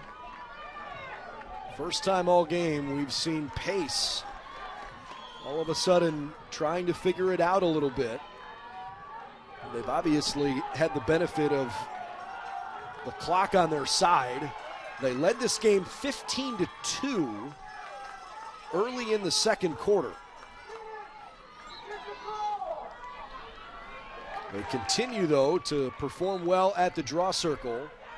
That's been the recipe for success. But now getting the pressure. Pace is now getting the pressure immediately after each possession, and they're getting a lot of that right around the restraining line. So now you have about 20 clicks off of that shot clock before Pace is able to run their attack. And it slows down momentum because Pace can come at you after that possession on the draw. 1, 2, 3 passes and a goal.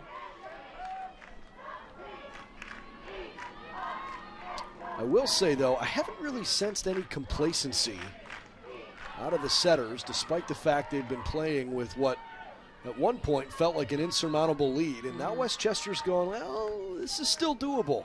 Oh, good cut from Conway, who can't make it happen, though.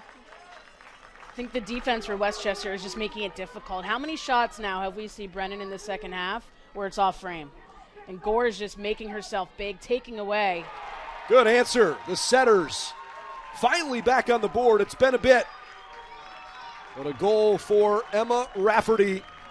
6 years a senior, 4 years a captain, an All-American, and arguably the heartbeat of this offense.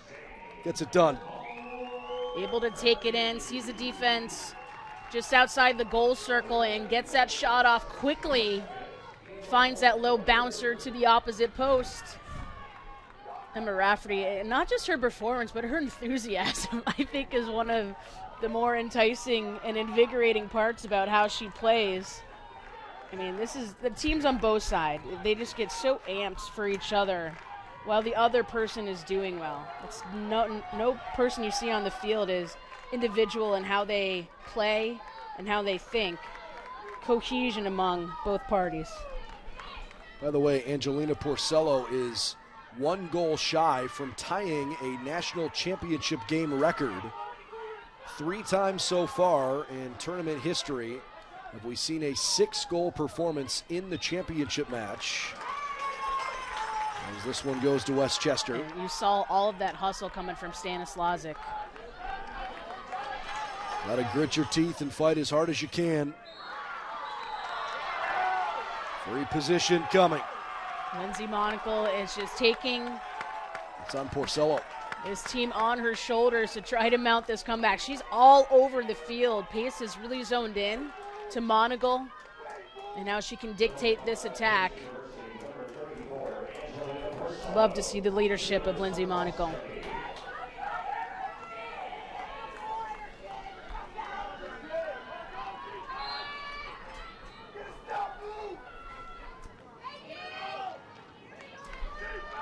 So let's see if the man-up unit can execute for the Golden Rams. Pace fans are trying to get loud and get behind the setter D. Oh, excellent play. Oh, it rattles off the bar. Another one that draws iron. A chance on the right-hand side for McMahon Skates. Nearly intercepted. Stanislawczyk. There's the goal. 16-8.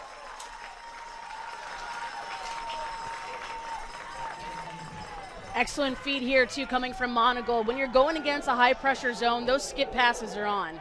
And that's how Westchester is running their attack at this point, looking for the skip pass, and that gets Pace all disorganized right around the arc. And Stanislawczyk, that was the cleanest look she's had all game, able to slip inside, gets that shot off just below her right foot, and able to close one down. And she's been contained this game.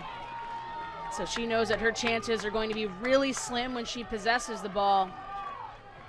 This is more like the Westchester we're used to seeing in regards to their production. It sure is, and they've outscored Pace 8-3 since they were down 13-0. And winning these draw controls, too. Really fighting for those hustle plays right on the ground near the restraining line.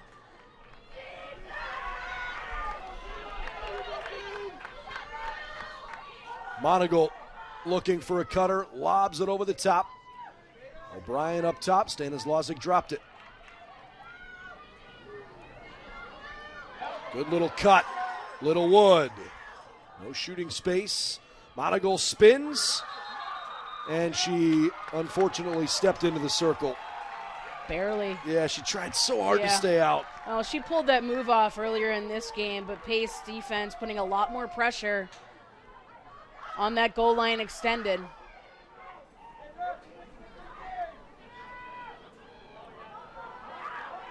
Long pass up the field, just barely hauled in. They'll have a restart. You see how tenacious Westchester is being, understanding that midfield is a large part of how Pace can generate momentum when they're settling on their attack. And you can tell Westchester is hungry. No kidding. Might as well be barking as soon as they come after that ball. Westchester, that's kind of that Philly mentality, you know? Yep. There is no quit in the Golden Rams. Going to make Pace earn it over a full 60. Porcello to an open teammate, and they wave off the goal. Free position here.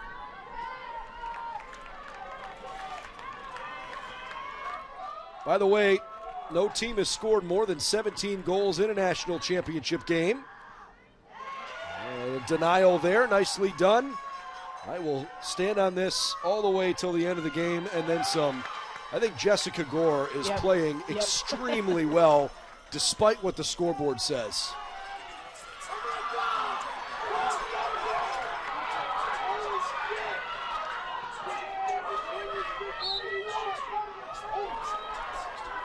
And the other thing with Jess Gore is that when she's making these deflections or saves, she's directing that ball to a different area inside the attack where her defense can actually make a play.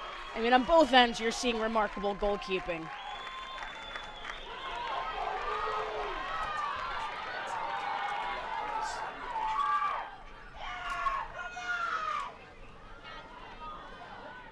Setters, back to work.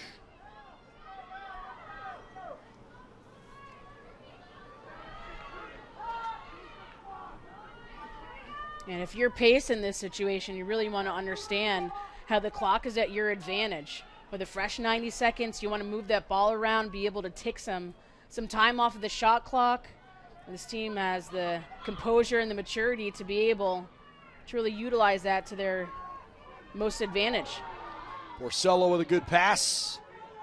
Yoraro capitalizes. 17-8, and it's a national championship record. 17 goals for the Pace Setters.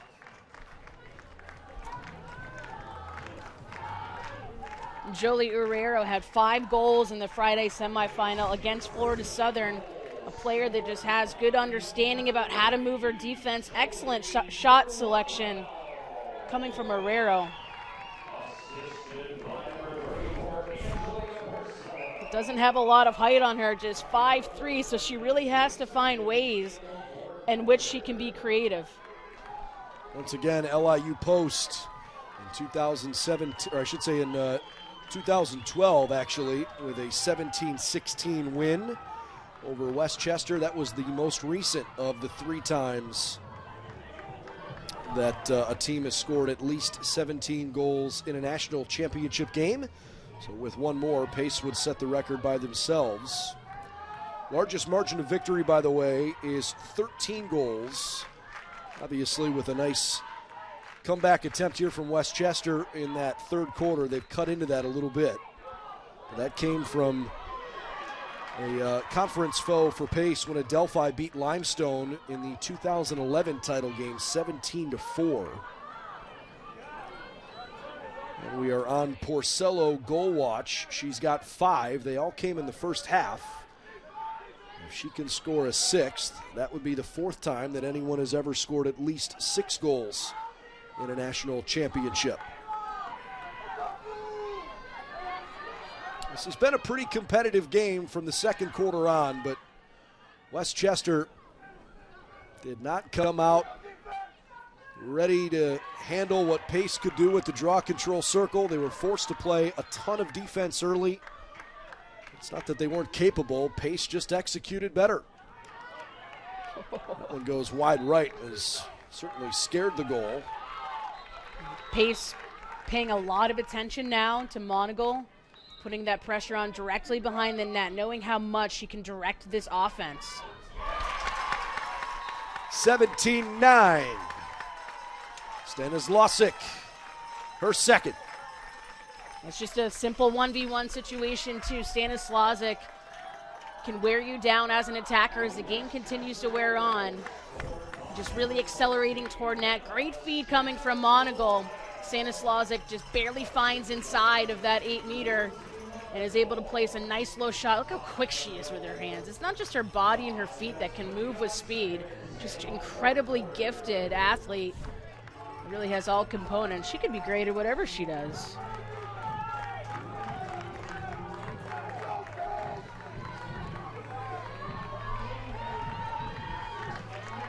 It has been such a joy to watch Hannah Stanislawczyk play.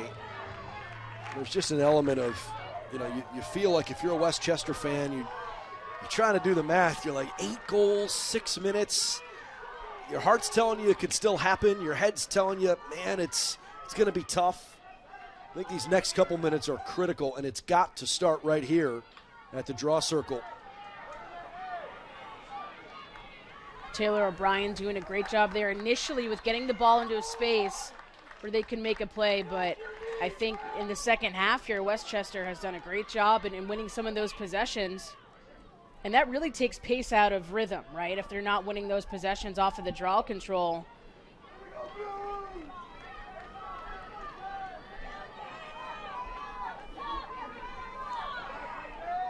Pace University, for the longest time, just says, when is it going to be our turn? We know we're good enough to do this. Can't lose faith in the pieces we have, the way we play. It's time to go out and actually make it happen. Tricia Molfetta said, that the underclassmen in some ways have almost been in awe of the seniors this year because of the mentality they've attacked this season with, not to mention the execution. They just got tired enough of losing that they've basically put them on the doorstep of their dreams coming true. Porcello there just getting knocked away. A maneuver that we've seen her make several times throughout the course of this game, but right there Westchester's defense and Jess Gore making a huge stop.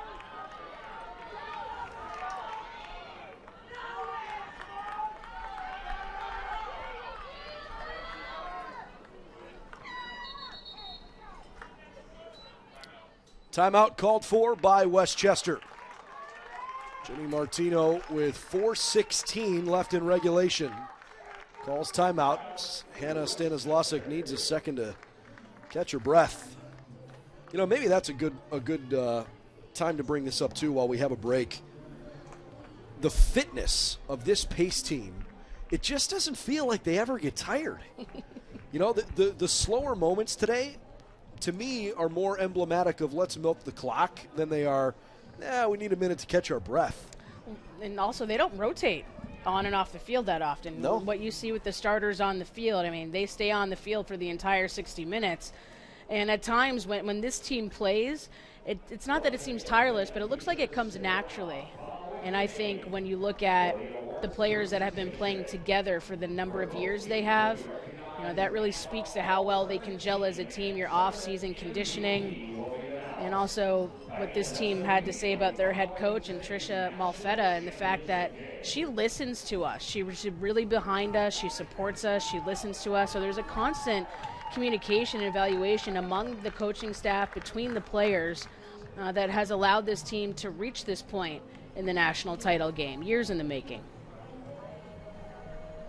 I don't know that I would ever classify a national championship as a stress-free endeavor, but when you have 13 goals before you give one up, I can't imagine that there's been too much tension for this Pace group. I mean, every time they've come together as a team, it's like, hey, let's go out, let's play our way, but you know, I don't know that they've been battling a whole lot of nerves here. It's not a condemnation of Westchester. Right. It's just you build that kind of a lead, and that's what you got. And speaking with Delilah Doyle and Aaliyah Karetcher, they brought up there's a lot of accountability within this team.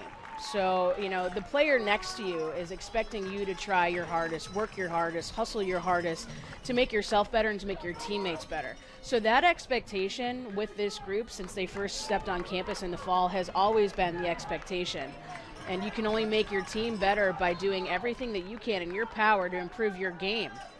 And that ignites you Absolutely. as you go throughout the course of a season when you see your teammates busting their butt the way they do. Well, and again, regardless of the scoreboard today, I think both of these two teams, because of their makeup, because of the challenges they've been through, there's a whole lot of that, hey, this is bigger than me, right? I'm playing for my teammate. I'm playing for something a lot bigger than myself. And I think it's lifted both squads to the highest of heights. There is nothing higher than this. You are playing in the ultimate dream scenario game as an amateur athlete, a national championship as a collegiate athlete. You think about all of the time and energy that your families have invested, all of the financial resources that families have poured into letting their young ladies play and enjoy this sport. It culminates in a chance to try and achieve what some people think is a dream that is unattainable. Right, and obviously only one team will walk away from this, but both had acknowledged this week that we're the last teams playing. This was the last possible day of practice, the last possible day to play, as we get another goal here from Aaliyah Karetcher, and the party is going to start soon for the Setters. But I just think it can't be lost that the ability to be on this field today is so special for both these teams. And you have to look to your right and to your left and to your sideline and to your coaching staff, to your athletic trainer, and you have to really be thankful for all the resources and support that you have to have a college athletic experience.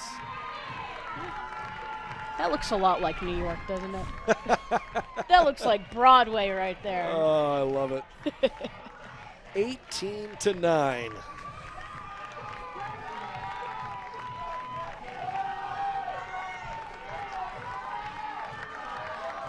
And I'll tell you what, Pace sure knows how to put on a show.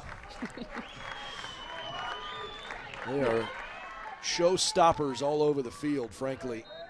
And it's important to understand that you have to set lofty goals if you want to be successful. You have to challenge yourself. You have to hold each other accountable. But by this team coming in, setting their own bracket on the first day, that they're all together as a team, and, you know, the upperclassmen, instilling with the underclassmen, we can do this. This is how we're going to get there. Trust me. And it's just remarkable how they've come together as a team and made such a big splash on the national stage. Well, and the fact that, so often you find yourself leaning on past experiences, Yep. right, to convince yourself that something is possible. And Pace didn't have any of that. They'd literally never even been in a tournament game. They hadn't even played for a conference championship. And so to have the borderline crazy expectation of, no, we're good enough to win the whole thing. We can do this. By the way, they're making a goalie change for Pace.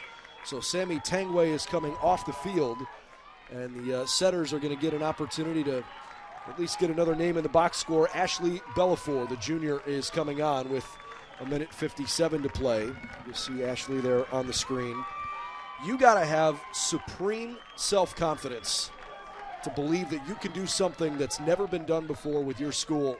As Uraro takes one up top, 19-9, and the confetti guns are getting ready to go off. And also with the understanding that the experienced upperclassmen for this team, the years that they've tried previously and hasn't come together, now they know what doesn't work, right? So you go through a trial experience and understanding how you can put these pieces finally together to put a product out there. Every day it's hard work. It's 110%. It's failing. It's succeeding. It's learning every single thing you can about yourself, about your team, about your coaches, about how hard you can work, the limitations you can push yourself to. And sure does feel good when you win. Pace is ready to party. And we're trying to pump up the fans over in the bleachers. Westchester hoping they can win a draw here. They'll play all the way through as we enter the final minute of the game. Monaco will play on. 13 goals to start the game unanswered for the Pace setters. Good shot, great save from Belfiore. How about that as an exclamation point toward the end of this one? The shot clock is off. Their mantra all year was on the back of their t-shirts they warm up in. Why not us? Why not us indeed? Pace University. Unbelievable title game performance. The countdown's on. Reality's even better than the dreams. The Setters are 2023 national champions.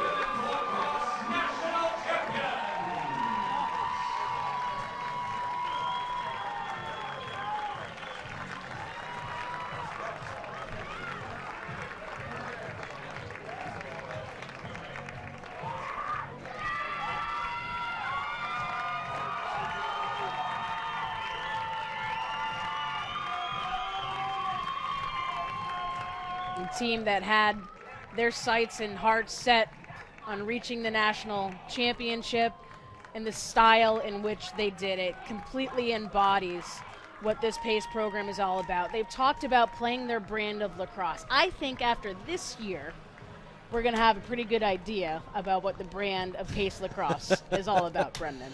You know, it's a program-defining moment for Tricia Molfetta and her entire staff. One of the proudest moments in the history of Pace University athletics. This is the kind of thing and the kind of group that they'll be able to point to for decades to come to say, look what's possible if you just believe. And while certainly it's jubilation on this side, obviously a tip of the cap to the Westchester Golden Rams, who finishes national runner-up. It's a remarkable journey that you go through during an entire year. And all I'll say, Kara, is sometimes there are holes in your heart that never quite fill. And they have been through just the worst. And the ability for this team to grow together and to be together, to grieve together. It's been amazing to watch this group of young ladies rally around each other. I know the ultimate dream fell a little short today for Westchester, but so much to be proud of, especially with the way they competed after just a brutal start to this national championship final. But for as disappointed as they are, the story today unquestionably is about that group of young women who rose to the occasion in the most impressive of ways. They put a running clock on their opponent in the first quarter of the national championship game. Some final stats to share with you that feel important. Leading scorer in the game, 5 goals for Angelina Porcello. Hat tricks for Kayla Conway and for Sydney Juvelier. And then by the end of the game for Jolie Uraro, 2 goals for Emma Rafferty and for Aaliyah Karetcher. One also across for Nikki Motz. Your final thoughts on what was as dominant a win as you could probably imagine in a national title game? Yeah, it took the very first second, the very first whistle, the very first draw control for Pace to get into rhythm of how this team is used to playing. And they played cohesive as a unit, and they had great leadership on the field, fantastic athleticism. I think top to bottom, when you look at the postseason and what Pace was able to successfully complete, it's impressive for this Pace team. They have a lot to take with them into next season. Hey, one more big thank you to the University of Indianapolis for hosting us here this weekend. We appreciate all the effort that goes into putting on a national tournament, and you certainly did yourselves proud. Thank you so much for your hospitality. Congratulations to the Pace University Setters. What an incredible journey this team's been on. They wrapped the season up 21-2, and they are the 2023 national champions. We have the award presentation coming up, so don't go anywhere. We'll continue to stream that.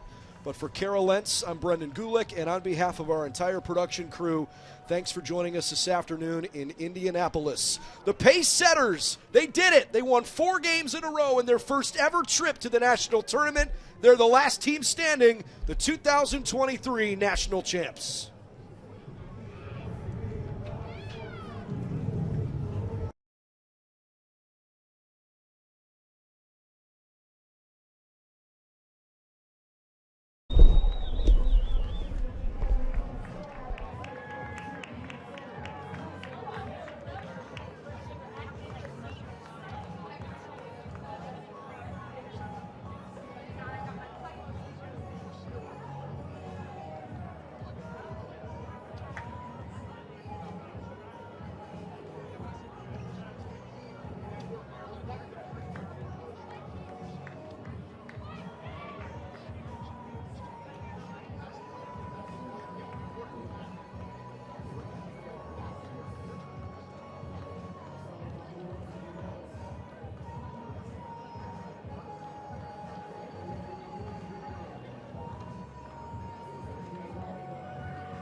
Fans, please turn your attention toward the 50-yard line for the introduction of the 2023 NCAA Women's Division II Lacrosse All-Tournament Team. First from Grand Valley State, number 1, Haley Crittenden. Also from Grand Valley State, number 15, Molly Bersiger. From Florida Southern, number 17, Gina Barone. And from Florida Southern, number 9, Madison Terre. From Westchester, number 14, Hannah Stanislawczyk. From Westchester, number 19, Lindsay Monagle.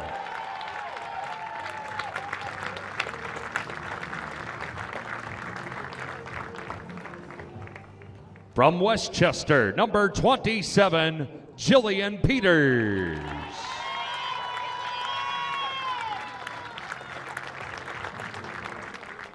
From Pace, number 14, Sydney Juvelier.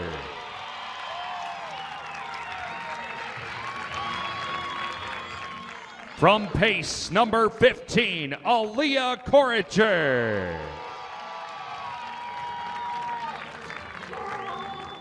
From Pace, number 16, Alexandra Quinn. From Pace, number 34, Angelina Porcello. And fans, your 2023 NCAA Division II Women's Lacrosse MVP is number 19, Kayla Conway.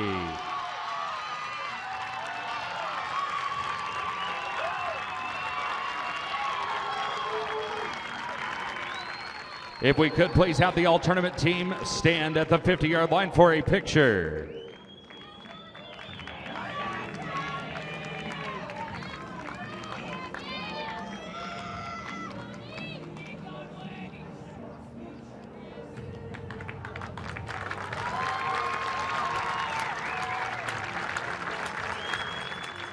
Fans, let's congratulate both teams on their outstanding achievements and thank our host, the University of Indianapolis, for their partnership, commitment, and success in hosting this national championship. We want to recognize our 2023 national runner-up, the Westchester Rams, led by the head coach, Jenny Martino. Number 2, Natalie Goldsmith. Number 3, Carrie Seiler. Number 4, Courtney Medwin.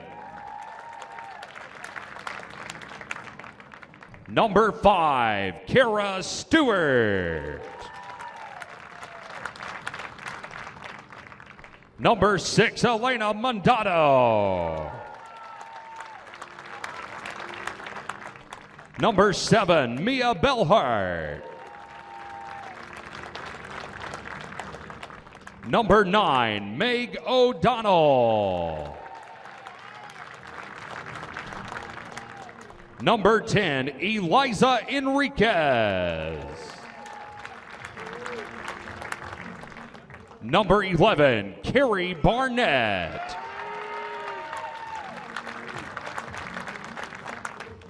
Number 12, Kendall DiCamillo. Number 13, Lauren Rush. Number 14, Hannah Stanislawczyk.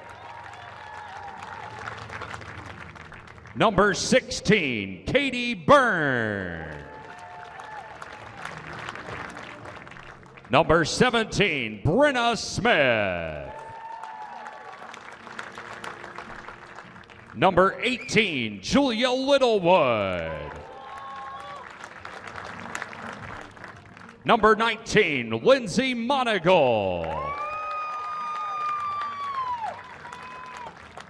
Number 20, Taylor O'Brien. Number 23, Lila McMahon Skates. Number 25, Helen Krasholik. Number 26, Cassidy Hirsch. Number 27, Jillian Peters.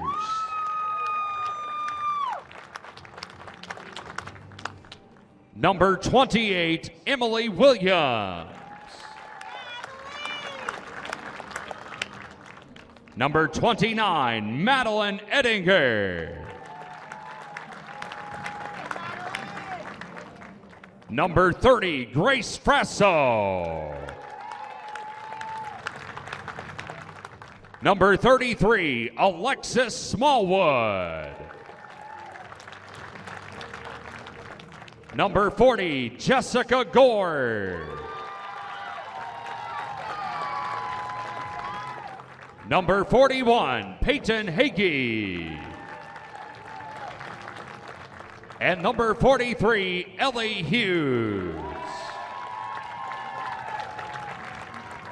Fans, we now present the 2023 National Runner-Up Trophy to head coach Jenny Martino and the Westchester Rams.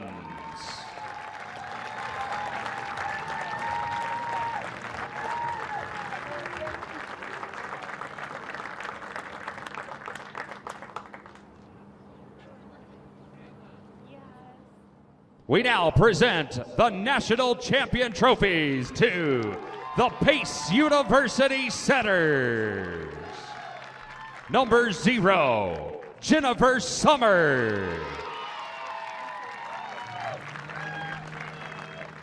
Number 2, Mackenzie Carita.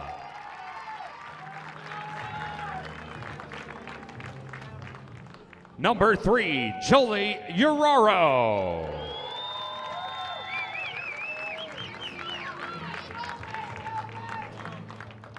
Number 4, Alyssa Dvorznak. Number 6, Sasha Kulo.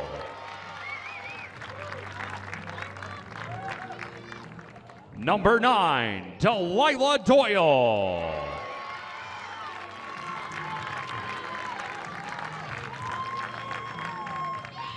Number 11, Jordan Mariano. Number 12, Alexandra Watuki. Number 13, Emma Rafferty.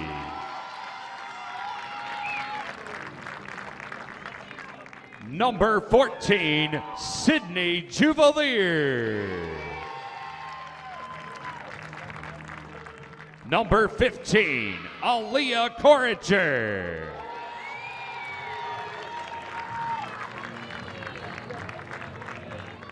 Number 16, Alexandra Quinn.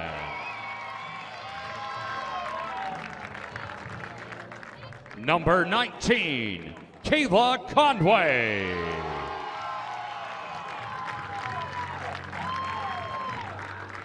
Number 20, Aaron Bean. Number 21, Margaret Flacco.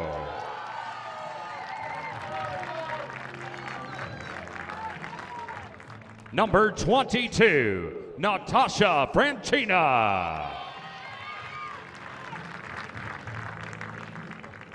Number 23, Katie Smaldon.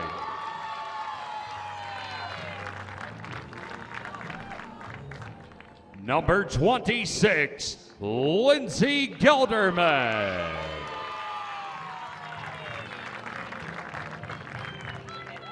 Number 28, Nikki Mott.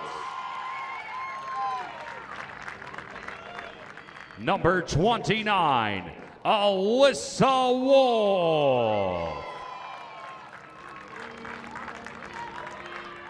Number 30, Kate Leiko.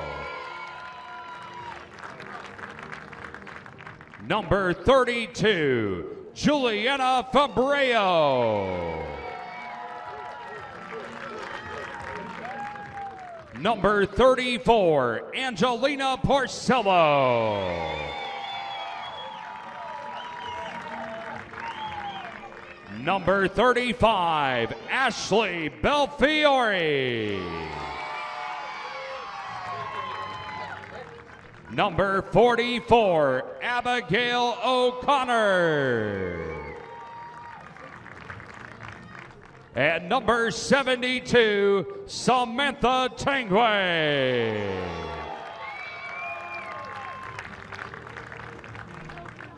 Now presenting the National Champion Trophy to head coach Tricia Malfetta and the Pace University Setters.